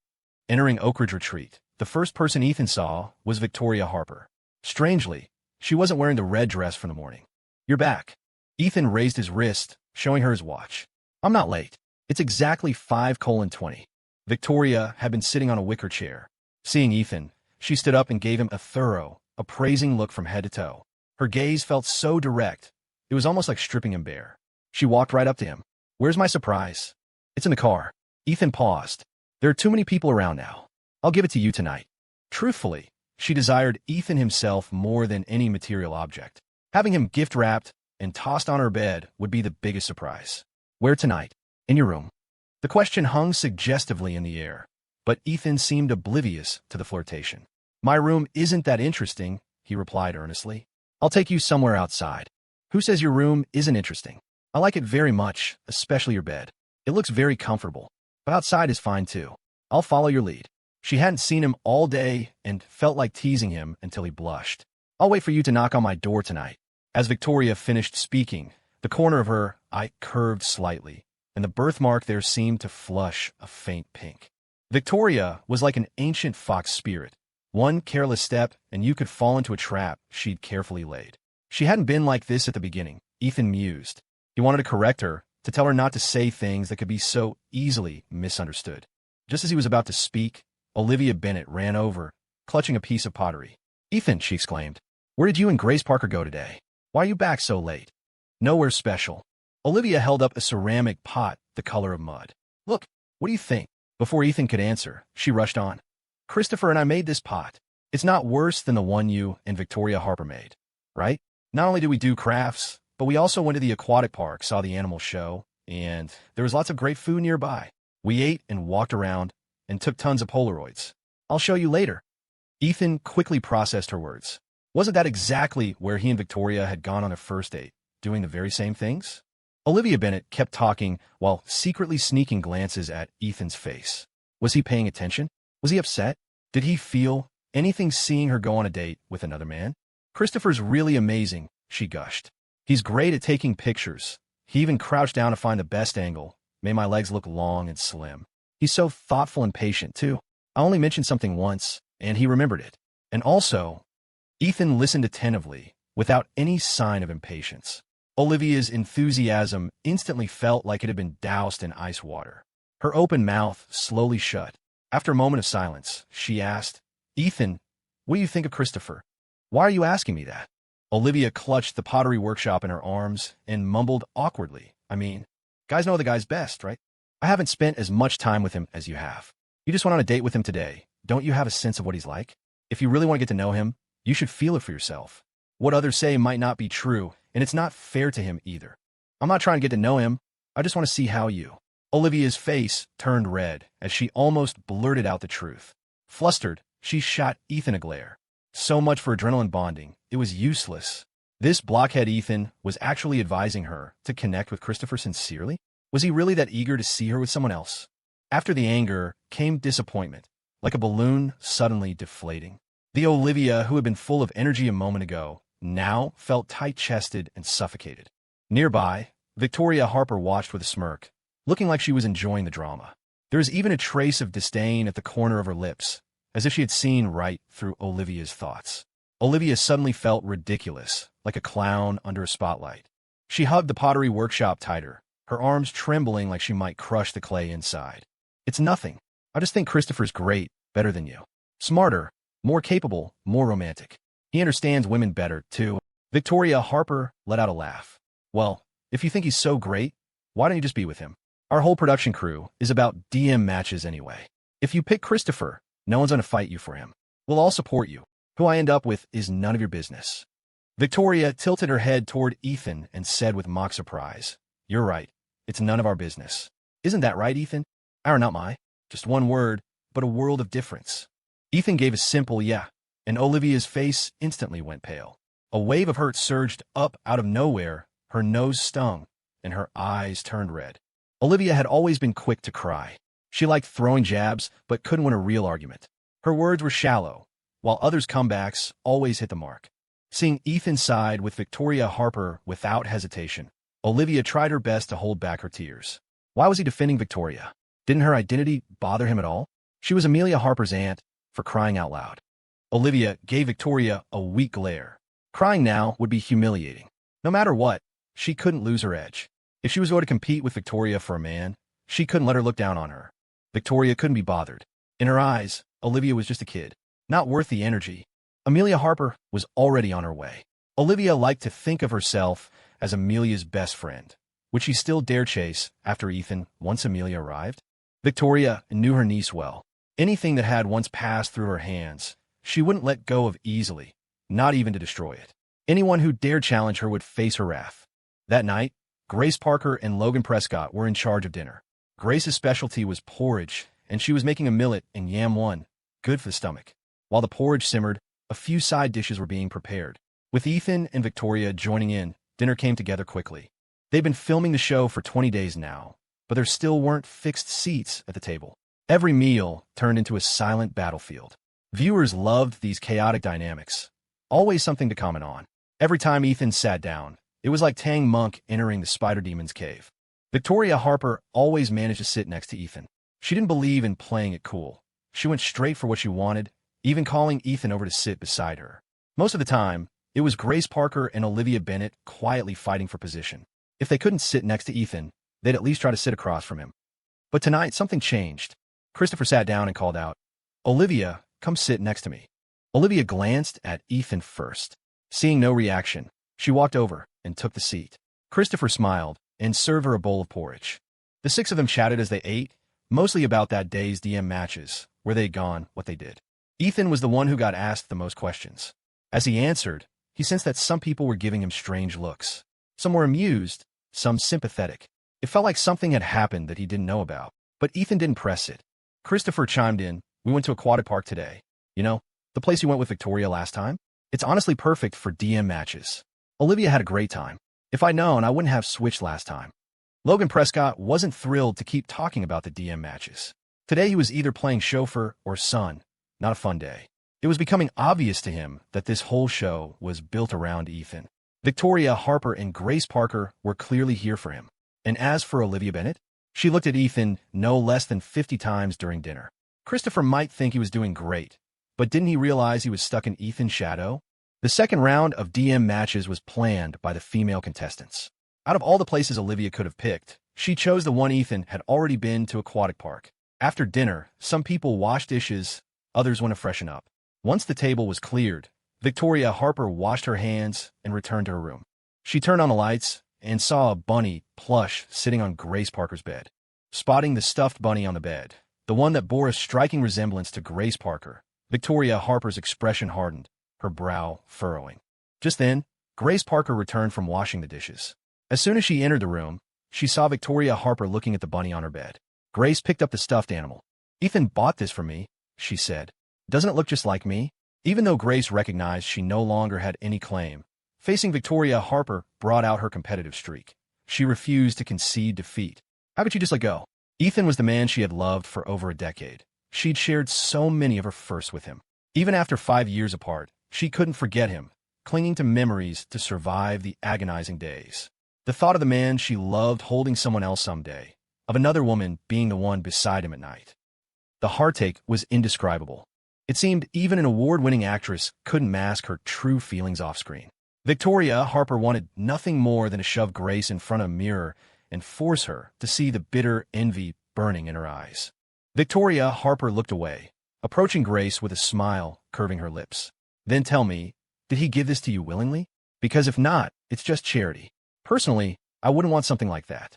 Grace Parker's already pale face seemed to drain of all color. She clutched the bunny tighter, as if seeking warmth from the plush toy. "You're right," Grace admitted. "I asked him for it, but I don't think that makes it worthless." Grace placed the bunny back on the bed and began sorting through her belongings. Victoria Harper watched her packing her suitcase. "What are you doing?" she asked. Grace crouched on the floor, folding clothes. "I'm packing my things. I'm leaving. You're quitting the show? The agency has other plans for me." Victoria Harper thought about the day's Twitter trends. Grace's supposed clarification had certainly added fuel to the fire surrounding the Johnson family drama, but it had backfired, scorching Grace herself in the process.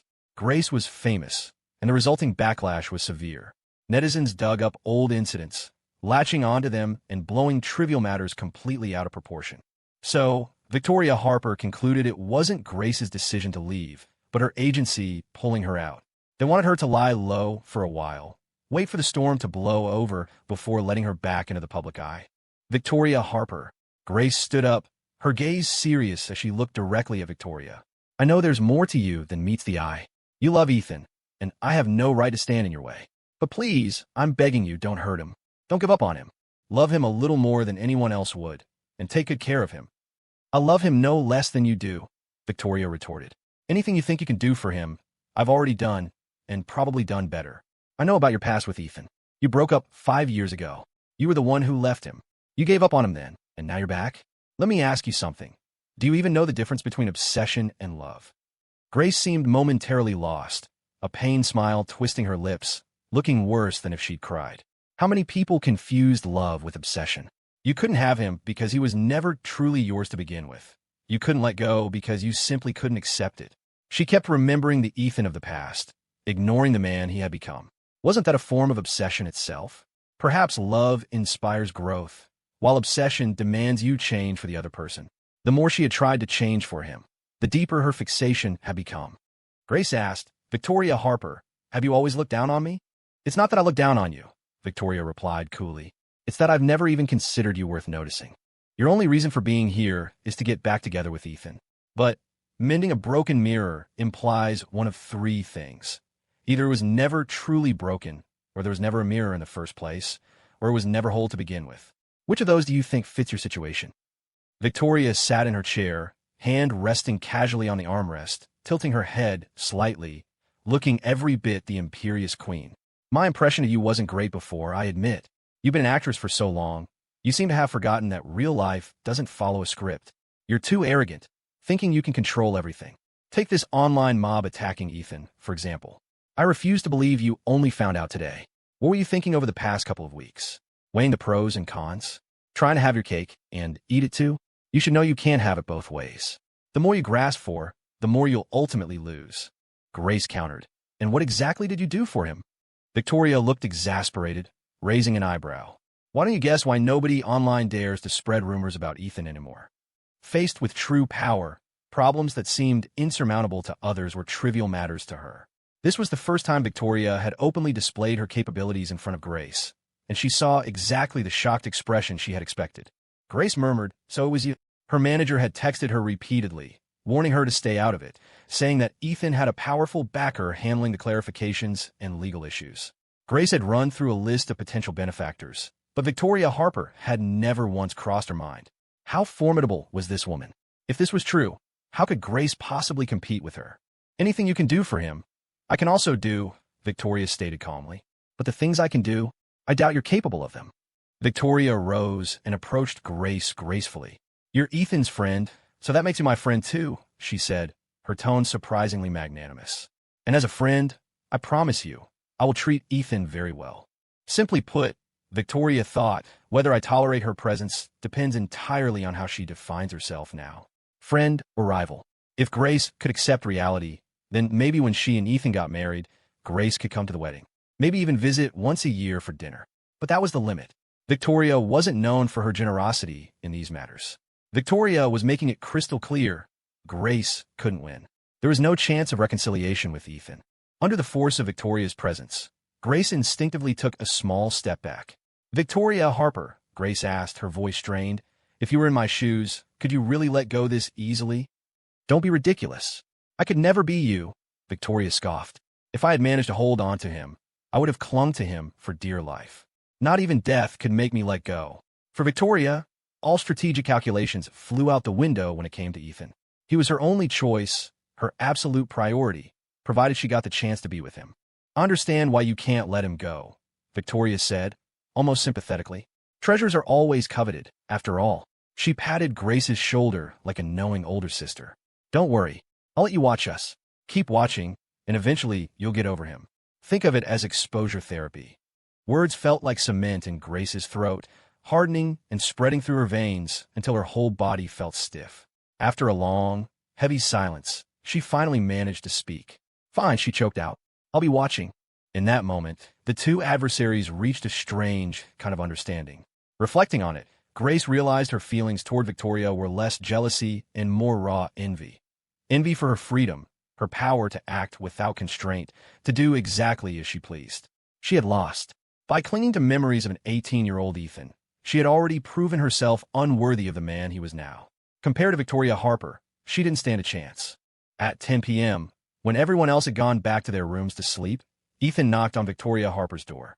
But it was Grace Parker who opened it. Ethan looked taken aback. "Where's Victoria Harper?" He had arranged this time with Victoria earlier and had expected her to be waiting right by the door for his knock. "She's changing inside. The women's rooms had small powder rooms." "Then I'll wait out here for her." "Come on in. The mosquitoes are bad out here." Grace Parker pulled Ethan straight into the room. "The cameras in here are off already. Make yourself comfortable. Victoria will be out soon." Ethan didn't look around, just sat on a stool, lost in thought. Grace Parker asked, "Where are you planning on taking Victoria?" "Just for a walk around outside." "Did you bring a flashlight?" "Mosquito repellent?" she asked. Ethan answered each question. "Brought that too. There are a lot of bugs out there. Repellent might not be enough. You should probably bring some bug spray." Ethan said, "I prepared that as well." Ethan was thorough, having already considered everything others might think of, and even more. Grace Parker fell silent. The room was so quiet they could hear Victoria changing inside the powder room. Grace Parker suddenly said, "Victoria Harper. She's actually pretty decent. Better than me." Grace Parker really was too self-righteous, forcing what she thought was best onto Ethan. Her idea of love was completely different from what Ethan needed. Ethan had been abandoned by his parents before. He was terrified of being abandoned again. Just like the saying goes, "I long for someone to love me violently, undyingly, to understand that love is as strong as death, and to always stand by my side." Victoria Harper's reckless, all-consuming way of loving was exactly what Ethan craved. As for herself, she wouldn't make any more excuses. Betrayal was betrayal, no matter when, where, or why. Ethan was surprised. What could have possibly changed Grace Parker's opinion of Victoria? Just that afternoon, she had warned him that Victoria wasn't simple, telling him to be careful not to fall for her. Ethan subconsciously blurted out, "Thanks," then quickly realized Grace was praising Victoria. Why was he saying thanks? Just then, the powder room door opened, and Victoria Harper emerged. She was wearing the red dress from that morning, her long hair swept up with an ornamental hairpin. With no other jewelry, just simply put together, she was stunningly beautiful. For a moment, Ethan had to admit he was captivated. "Let's go." Ethan stood up, still saying goodbye to Grace. "We'll head out then. Grace Parker, be careful out there." Victoria Harper followed Ethan. As she closed the door, she winked at Grace Parker, giving her a meaningful smile. Ethan and Victoria were gone. It was time for her to get ready to leave, too. She hadn't brought much with her, so packing was quick. The already sparse room now seemed even emptier. Grace Parker picked up her phone and called her agent. "Lillian, I've finished packing. I can leave any time. When can you arrange for someone to pick me up?" Her agent hadn't wanted her on this show in the first place and had urged her several times to leave. Knowing Grace was finally willing, Lillian would probably arrange a pickup that same night. Lillian Bennett seemed to sigh, exasperated. "Actually, I just got word that you need to stay and finish filming the show." "Word from who?" "Can't say. Just keep filming. With how things are, won't this affect the company?" "Why didn't you think about that before?" "Anyway, the boss approved it. Just focus on filming. Someone's covering for you. If there's nothing else, I'm hanging up. I've been in meetings all day. I'm exhausted. I need to sleep." Lillian Bennett yawned over the phone, her voice hoarse. Grace Parker felt a pang of guilt. "Lillian, thank you." The call ended abruptly. Staring at the dark screen of her phone, Grace Parker stood frozen. She didn't have to go back? She could stay until the end? How could this be? Her agent hadn't said anything like this earlier today. Not much time had passed. Grace Parker suddenly remembered what Victoria Harper had said. "Don't worry, I'll make sure you get a good look. Watch enough, and you'll get over it." Ethan first led Victoria Harper to his car and handed her the stuffed fox that was inside. Victoria Harper hugged it immediately, examining the fox in her arms by the flashlight's beam. One look, and she could tell it was bought from the same shop as Grace Parker's bunny. Don't tell me he bought it for her as an afterthought when he bought Grace's? Victoria Harper wasn't pleased and voiced her thoughts. "Did you buy the bunny first or the fox?" Ethan answered honestly, "The bunny first. But I saw this fox and thought it looked a lot like you, so I bought it too." "What does it look like me?" Ethan leaned closer, pointing to the beauty mark near the fox's eye. "Right here, just like yours." It wasn't just the looks. Victoria's personality was as cunning and changeable as a fox's. Victoria, who had been slightly annoyed, instantly felt her anger dissipate. He saw a random stuffed animal and thought of her. Didn't that prove she was on his mind? Victoria Harper asked, "What's that you're carrying?" Ethan was holding a cake in a black bag, hidden by the darkness, so Victoria couldn't make out what it was. "You can open it and see for yourself when we get there." "Nice." She was growing more and more excited about the surprise to come. Victoria Harper was full of curiosity. "Where are you taking me?" "Just follow me." Ethan held the flashlight, and Victoria Harper followed closely beside him. She had been here so long, but this was her first time going out at night. Victoria Harper didn't like going out at night. She hated the dark. But as long as Ethan was beside her, all her dislikes could turn into likes. "Ethan, are we going to sneak off into the woods?" Ethan nearly tripped over his own feet. After steadying himself, he looked helplessly at Victoria. "You're a girl. You shouldn't keep saying things that could be misunderstood like that. It's not good." Victoria feigned an innocent, eager look. "Is sneaking off into the woods a bad phrase? What does it mean? I'm really curious, Mr. Johnson. Could you explain its meaning to me? I like to learn." Ethan, compared to her past life, Victoria was so different now. He didn't even know how to have a normal conversation with her anymore. Victoria Harper gently tugged at his sleeve. Slow down, don't walk so fast. I have night blindness. Her vision was impaired at night, even with the flashlight. Her Dr. Murphy had told her it wasn't actually night blindness, but a form of post-traumatic stress disorder. Hearing this, Ethan didn't turn around but reached back, unerringly grasping Victoria Harper's wrist. I'll lead you. Don't be afraid. Victoria Harper looked down at Ethan's hand on her wrist, her eyes curving into a smile, just like the little fox she held. Unfortunately, Ethan couldn't see it. She wondered if Ethan felt her racing heart when he held her wrist. Victoria Harper focused entirely on following Ethan's steps, treading on their shadows, completely unaware of where they were, until finally, he stopped. We're here. Look. Victoria Harper looked up. Fireflies. So many fireflies. Victoria then realized Ethan had brought her to the nearby Moonlight Creek. Close to the water's edge, Ethan took a wooden stick and rustled the grass, sending fireflies fluttering into the air. While Victoria watched the fireflies, Ethan watched her. He passed by here once and spotted female fireflies, guessing they'd be active at night. When he heard Victoria mention that morning how Logan planned to take her to see fireflies, this spot had immediately come to mind. Ethan pretended to ask casually, So, where did you and Logan go today? Victoria found a rock to sit on, propping her chin on her hand as she looked up at him. We didn't go to Six Flags, so no Ferris wheel. We just walked around the nearby shopping district, then grabbed coffee at some random place. Logan got me a bouquet of roses, but I didn't accept it. Victoria recounted everything from start to finish, as if pledging her loyalty. Anything else you want to ask? He didn't really have anything else to ask, but he was a little curious about the red dress she was wearing. You were wearing this dress this morning. Why did you suddenly change out of it when you got back? Victoria patted the stone beside her. Come sit down, I'll tell you. The two stones were very close, making physical contact unavoidable once he sat down. Victoria looked at him sideways, slowly leaning closer, her chin nuzzling against the fabric on his shoulder. Whether it was the red dress this morning or the red dress tonight, I wore them both just for you. That's why I changed as soon as you left this morning. A tingling sensation spread through his ear, and Ethan couldn't help but tense his neck. He quickly changed the subject, placing the bag he was holding in front of Victoria. Open your gift. Hold this for me. Victoria handed the bunny she was holding to Ethan. She crouched down and opened the bag. Cake. Yeah, I made mango mille-feuille. He remembered Victoria loved mango in his past life. You know how to bake? It was truly an unexpected surprise, and Ethan had coincidentally made her favorite, mango mille-feuille. It wasn't hard. Victoria opened the box, touching a switch that suddenly illuminated fairy lights around the cake. Ethan inserted the candles, celebrating Victoria's 27th birthday. Victoria closed her eyes, clasped her hands together, and made a wish, the flickering candlelight washing over her face. Ethan asked, Cake first? Victoria shook her head. I want to take a picture first with my phone.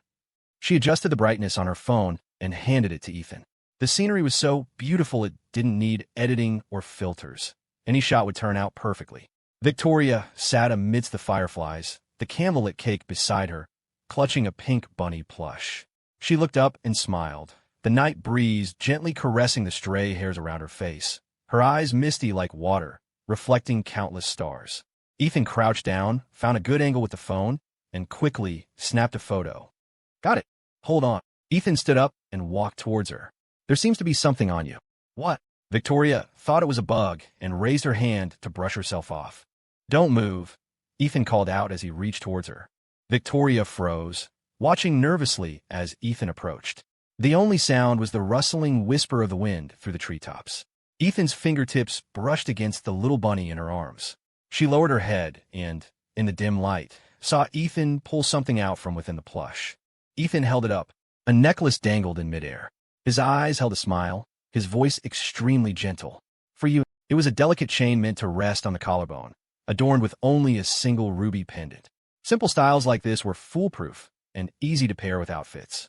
Victoria's eyes lit up. She looked from a necklace in Ethan's hand back to Ethan himself. Did you buy this today? Yeah. Do you like it? It was a gold necklace.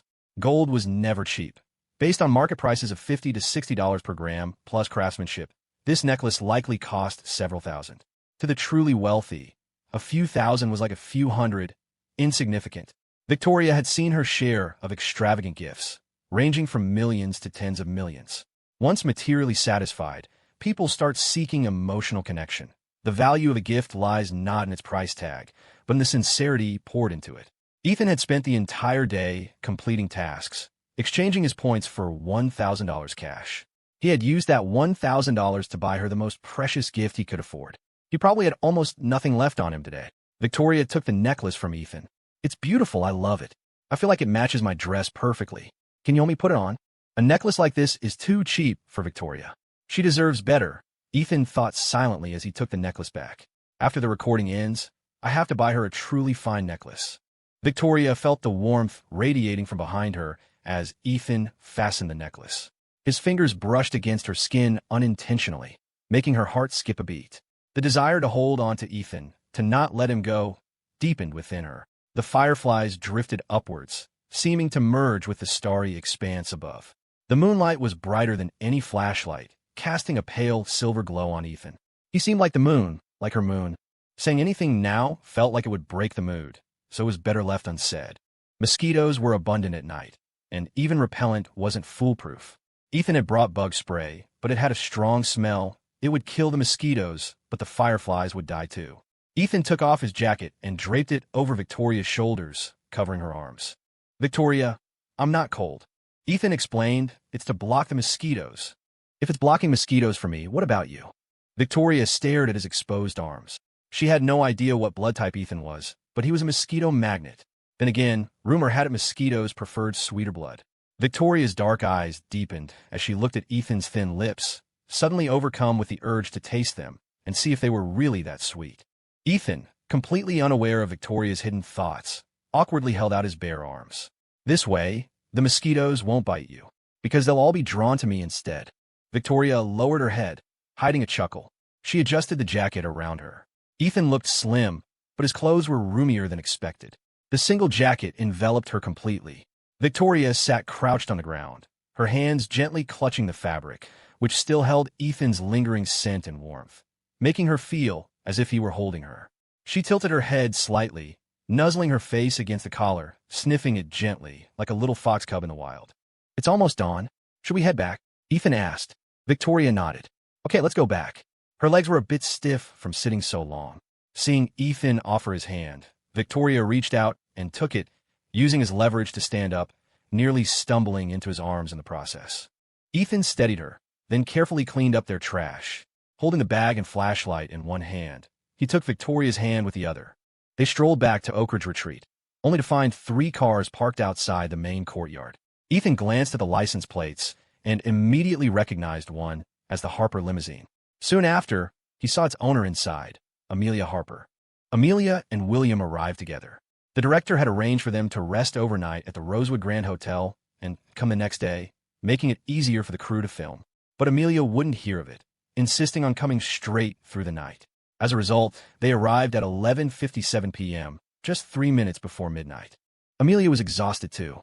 She had come with a mission, to persuade Ethan to drop his lawsuit, and, while she was at it, broker a connection between Harper Enterprises and the Yan Group. Honestly, she wasn't confident she could succeed and had been anxious the entire trip, but she was good at convincing herself, recalling the 3 years she'd spent with Ethan. He had loved her deeply and had always done as she asked. She'd never asked him for anything before. This time, if she humbled herself, spoke to him gently and reasonably, maybe Ethan would agree. After all, she had been the one by his side during his toughest year. If it hadn't been for her, Ethan would have completely lost it. In the swaying car, Amelia closed her eyes to rest. She drifted in and out of dreams, fragmented images of Ethan appearing, leaving a heavy weight in her chest. Upon reaching the Oak Ridge Retreat filming location, the driver pulled over. "Ms. Harper, we're here." Amelia's eyes snapped open. That lingering sense of empty longing wouldn't leave her. She rubbed her eyes and patted her throbbing head. The thought of seeing Ethan soon made Amelia clutch her seatbelt tightly, a strange mix of anticipation and dread washing over her. Why such complicated feelings? She took a deep breath to calm herself. 3 years. You could get attached to a pet bunny in that time, let alone a man who did laundry, cooked, and knew how to cheer her up. There was bound to be an adjustment period. Amelia wouldn't admit, not even to herself, that she still held any lingering affection for Ethan. She was engaged to William now, the wedding set for October, just 2 months away. She wasn't here to rekindle things with Ethan. Once the Harper Enterprises mess was sorted, she would leave immediately. As for Ethan, as long as he wasn't with Victoria, he could be with whomever he pleased. It was none of her business. Thinking this way seemed to lighten the heavy feeling that had been building inside her. Amelia got out of the car, clutching a bottle of water. Before she even steadied herself, she spotted two figures in the distance. The lighting in the Oak Ridge community was poor at night, with streetlights spaced far apart. In the dim glow, she couldn't make out their faces clearly, but she instantly recognized Ethan. Leaning against the car door, her face paled slightly, but she quickly regained her composure, her expression turning into one of cool indifference laced with malice. Ethan. The pair obviously recognized her too, stopping about 10 meters away. They were holding hands. Amelia glared at Ethan as if she'd caught her husband cheating, her gaze darting between him and Victoria. She immediately launched into an aggressive interrogation. Why are you with Victoria this late? Ethan hadn't expected to see Amelia here. The feeling was akin to coming home only to step in dog crap, instantly souring his previously good mood. Amelia's tone was as condescending as ever, as if she'd forgotten that who he was with, what they did, or how late they stayed out had absolutely nothing to do with her anymore. The door of the other car opened, and William stepped out. The man who had been center stage at the recent family reunion birthday charity ball now looked utterly exhausted, a weariness that seemed deeper than mere travel fatigue. Amelia strode forward, her face glacial. What were you two doing out there? Victoria was wearing Ethan's jacket. It was now midnight. The place was deserted, and most importantly, they had been strolling hand in hand out of the woods. No wonder Amelia's mind leaped to conclusions. Victoria regarded the jealousy in Amelia's eyes with contempt. Already holding Ethan's hand and standing close, she leaned her entire body against him. A deserted spot in the middle of nowhere, a man and a woman alone, late at night. What do you think we were doing? The composure Amelia had maintained throughout the journey shattered completely. Victoria, you really are desperate, aren't you? Couldn't you pick anyone else but my ex-fiancée? Like mother, like daughter, I suppose. Your mother was a shameless homewrecker who seduced her own sister's husband. And here you are, seducing your niece's man. And you, Ethan, she spat, turning on him, couldn't you do better than this old hag? Do you have any idea how much she sleeps around? The number of escorts she's hired is probably higher than your age. Aren't you afraid of catching something just holding her hand? She hurled the most venomous words she could conjure, as if venting days of pent-up resentment. All thoughts of asking for favors, the carefully planned, gentle words she'd rehearsed on the way, were utterly forgotten. She was like a backed-up sewer exploding, spewing filth everywhere. At this point, the crew members, who had been drowsy, were instantly jolted awake by Amelia's tirade. Even though the insults weren't directed at them, they couldn't help but suck in a sharp breath. Luckily, their cameras were already off. If this outburst had gone out on a live stream, who knows what kind of chaos it would have caused. That damn director, someone probably thought, always stirring the pot instead of doing his job. Bringing Amelia and William here as guest stars. Might as well turn this dating show into an all-out brawl. Then again, with netizens loving drama these days, maybe they'd actually eat this stuff up. Yeah, Ethan was the first to speak. His tone was relatively calm, but his handsome face darkened, his eyes glinting with a chilling coldness. Watch your filthy mouth. Did you forget to wipe it after taking a shit? Just because you have a tongue doesn't mean you should flap it around showing off how nasty you can be. Who I'm with, where I go, what time I come back, it's none of your damn business. You're like a turd served on a plate, actually thinking it makes you special. At least shit is soft. You're just foul and hardened. Ethan didn't let go of Victoria's hand. Instead, he gripped it tighter, as if worried about her. Life must be boring when beasts try to cosplay as humans. Hearing this, Victoria couldn't help but laugh out loud. Across from them, Amelia looked utterly stunned, as if she couldn't believe Ethan was capable of saying something so harsh. In the 3 years she'd known him, Ethan had never sworn at her, never even raised his voice. He was known for his mild temper. Even when her friends mocked him to his face, he never retorted. But now, he was calling her a beast, all for Victoria. What she didn't know was that Ethan wasn't just insulting her. He wanted to hit her. Such blatant disrespect, cursing her own elders. If someone didn't smack some sense into her, she'd never learn her place. The fact that Amelia could shamelessly insult Victoria in front of everyone suggested she had likely always felt this way, always looking down on her aunt. Victoria was pleased that Ethan got angry on her behalf. It proved she held a place in his heart, an important one. She had thought it would take much longer to truly get close to him, but unexpectedly, Amelia's arrival seemed to have pushed her right in. Victoria looked at Amelia with a smile, though her eyes remained cold. She gently scratched Ethan's palm, soothing him. "Disciplining the younger generation is my job," she said calmly. "Let me handle this. You just stand back." An itch bloomed in his palm, and Ethan subconsciously tightened his grip on Victoria Harper's fingers. He looked up as she looked down. Ethan found no trace of anger on Victoria's face. She seemed accustomed to it, used to Amelia Harper's disrespect, her disregard for seniority, her casual insults. The thought ignited a nameless fire within him. Ethan rarely swore, but some people, if you didn't curse them out, would just push their luck forgetting their place. People remembered the Ethan from before he turned 18, but Ethan himself had forgotten. Cursing now made him feel young again, transported back to that time. When faced with insults and bullying, he chose to fight fire with fire. If talking nicely didn't work, fists would. Boys were subdued by fighting. Girls were crushed by sheer dominance. Swear when you needed to. As the saying goes, if you don't let the curse words out, your heart gets dirty. Ethan felt like he could unleash 10,000 more curses right now. Victoria Harper remained unconcerned, seemingly detached from the situation. "It's all right, don't worry. Go back inside and rest first." Ethan replied sternly, "No." Victoria looked at him gently, her tone carrying a hint of indulgence. "I want to have a private word with my little niece. If you don't want to go back to the room, just wait for me inside. I'll be back soon." As she spoke, she withdrew her hand. She'd wanted to pat Ethan's head, but with so many eyes on them, she settled for squeezing his shoulder. "Be good." Victoria coaxed him like a child. It wasn't just women who were easily swayed. Men could be quite pliable in certain aspects, too. When a woman acted coy, a man's head could spin. Child psychology wasn't just for children. It applied to many people. Even Ethan, with a mental age exceeding 50, found it hard to resist. Ethan relaxed his stance, preparing to obey and leave, when Amelia Harper, across from them, reacted as if a nerve had been struck. She suddenly raised the mineral water bottle in her hand and hurled it at Victoria. "Ethan, don't you dare leave. Stop right there." Ethan reacted instantly, shielding Victoria with his body. The bottle struck his back. Half a bottle of water didn't hurt much hitting his back, but Amelia had aimed for Victoria's face. If it had hit her eye, the consequences would have been unthinkable. Ethan spun around, fists clenched, veins bulging on his arms. Amelia's heart stuttered, her throat tightening. "What are you looking at me for? Was I wrong?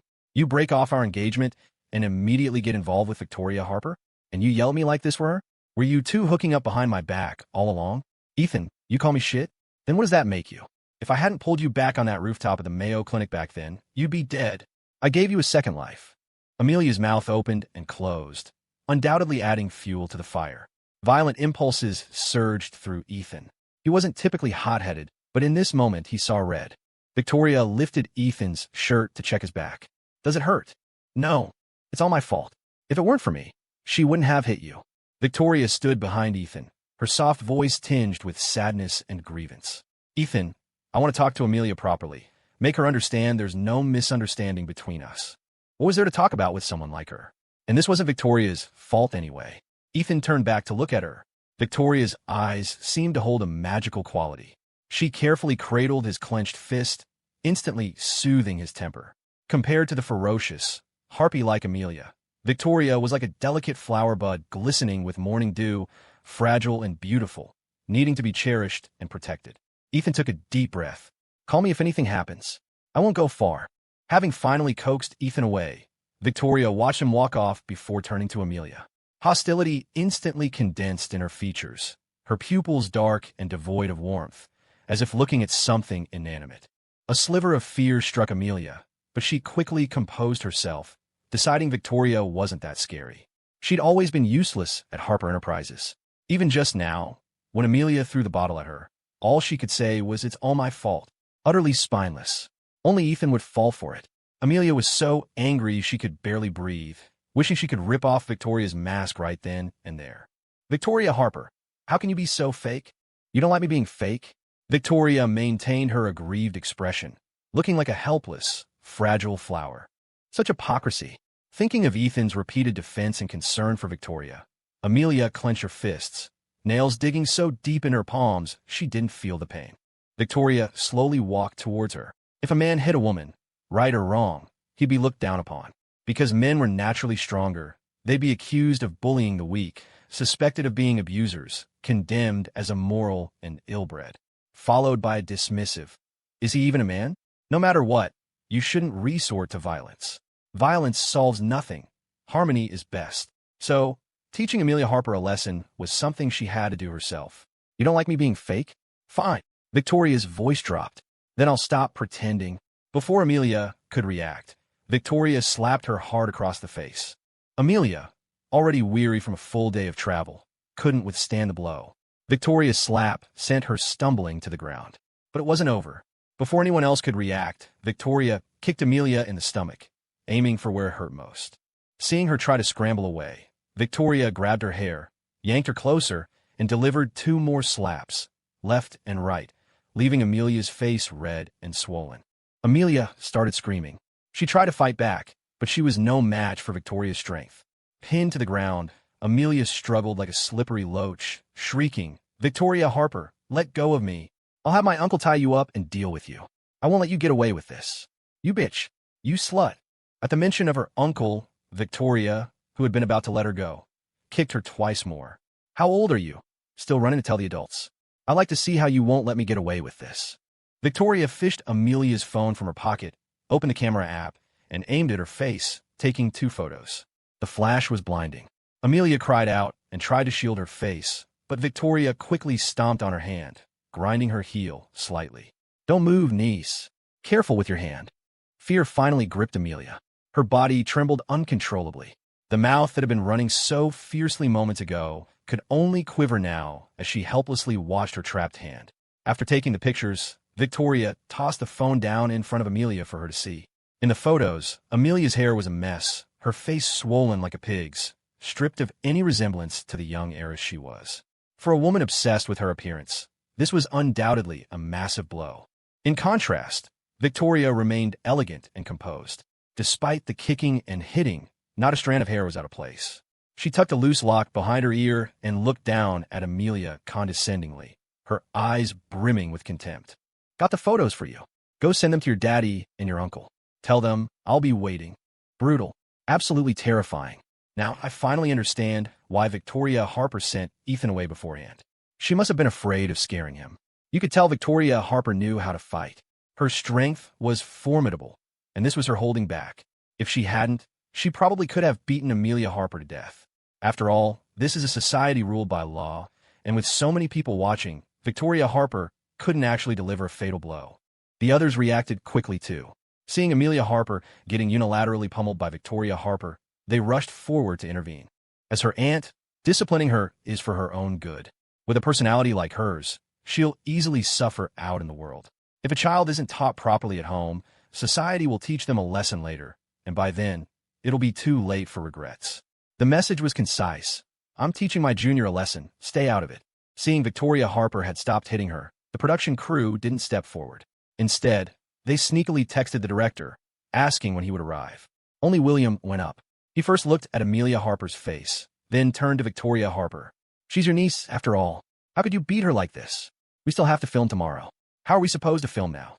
"Is that so?" Victoria Harper pondered for a moment, then snapped her fingers. "Then just don't film. Get in the car and go back now." William's face turned ugly. "Who do you think you are? Telling us to leave just like that? Do you think the director listens to you?" William wanted to step forward and help Amelia Harper up. He took just one step before a chilling sensation washed over him. Looking up, he met Victoria Harper's cold, menacing eyes. He was too scared to move forward, breaking into a cold sweat just from her glare. Victoria Harper wasn't done with Amelia Harper yet, and certainly wouldn't allow anyone else to take her away. You had to admit, the heiress of Harper Enterprises had some backbone. Even beaten like this, her gaze towards Victoria Harper showed no weakness, still brimming with hatred, like a viper in a ditch, waiting for the chance to strike back. Viper? To Victoria Harper, she was nothing more than a stink bug under her foot. She didn't believe anyone was truly untamable by force. If they weren't subdued, it just meant the beating wasn't hard enough, not vicious enough. A few more rounds would surely make her submit wholeheartedly. Victoria Harper scoffed, withdrew her foot, then grabbed Amelia Harper's hair, yanking her up like pulling a radish from the ground. Amelia Harper clutched her tearing scalp, letting out a pained cry as tears streamed down, mixed with humiliation. She hated Victoria Harper to death. She wished she could skin her alive, break her bones, destroy her face, grind her bones to dust. She would definitely kill her, make her wish she were dead. Victoria Harper raised an eyebrow. She liked this defiant look in Amelia Harper's eyes. It made the beating more interesting. Amelia Harper tried to stand up, but Victoria Harper suddenly kicked the back of her legs, forcing her straight back down her knees. Victoria Harper pressed her head down, preventing her from rising. Amelia Harper, don't test my limits. I beat you once in front of them, and I can do it a second time. Watch your mouth when you talk about my mother in the future. If she hadn't raised your mother, your mom would have died long ago back in Greenfield Township. What would you be then? Her Memorial Day is in a couple of days. She probably heard what you said about her. I advise you not to go out these next few nights. Be careful she doesn't come looking for you. Just as Victoria Harper said this, a cold gust of wind swept through. Maybe it was just her oversensitivity, but Amelia Harper felt the chill seep down her neck, and the streetlights seemed to flicker. Amelia Harper's face turned deathly pale, a wave of belated fear washing over her. And Ethan, he's going to be your uncle. Show him some respect when you see him from now on. Amelia Harper gritted her teeth. In your dreams. Victoria Harper laughed. Niece, you really need to change this bad habit of yours. Always wanting what others have while holding on to something yourself. No one will indulge you forever. You've already thrown away the watermelon to pick up sesame seeds. Don't lose the sesame seeds in the end, too. She glanced pointedly at William. Victoria Harper spoke very quietly, in a voice only the two of them could hear. After saying this, Victoria Harper released Amelia Harper's hair, watching her slump to the ground like a pile of mud. Victoria Harper straightened her jacket, dusting it off. Good. Her clothes weren't dirty. She cast a cool glance at the others, seeing flickers of panic on their faces. Someone even took a step back. Luckily, filming had already ended for the day. Otherwise, the good image she had maintained for so long would have crumbled. I'm heading back first. I'll leave this for you to handle.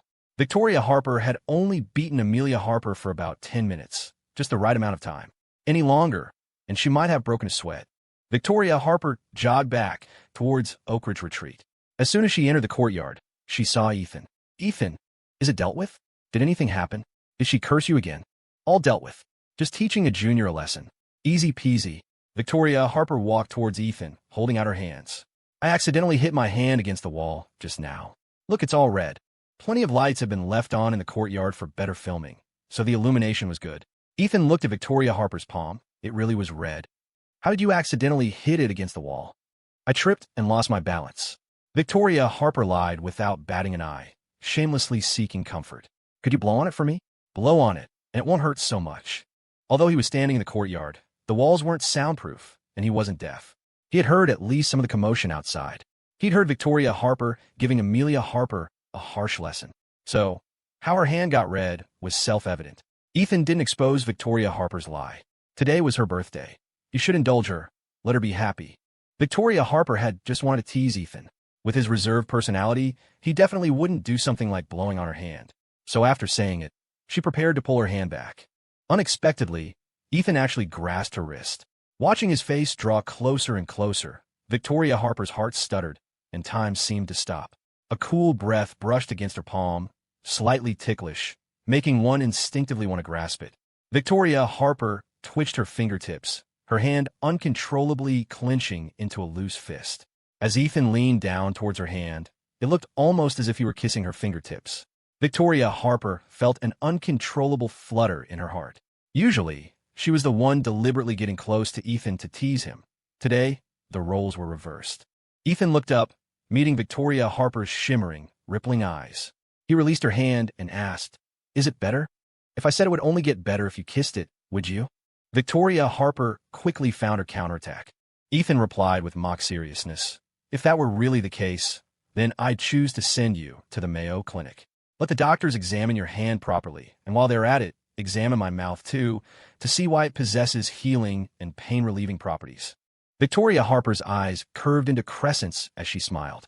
This birthday was the happiest she'd had since her mother passed away. "Ethan, if Amelia Harper curses me again in the future, will you?" "I'll help you curse her back."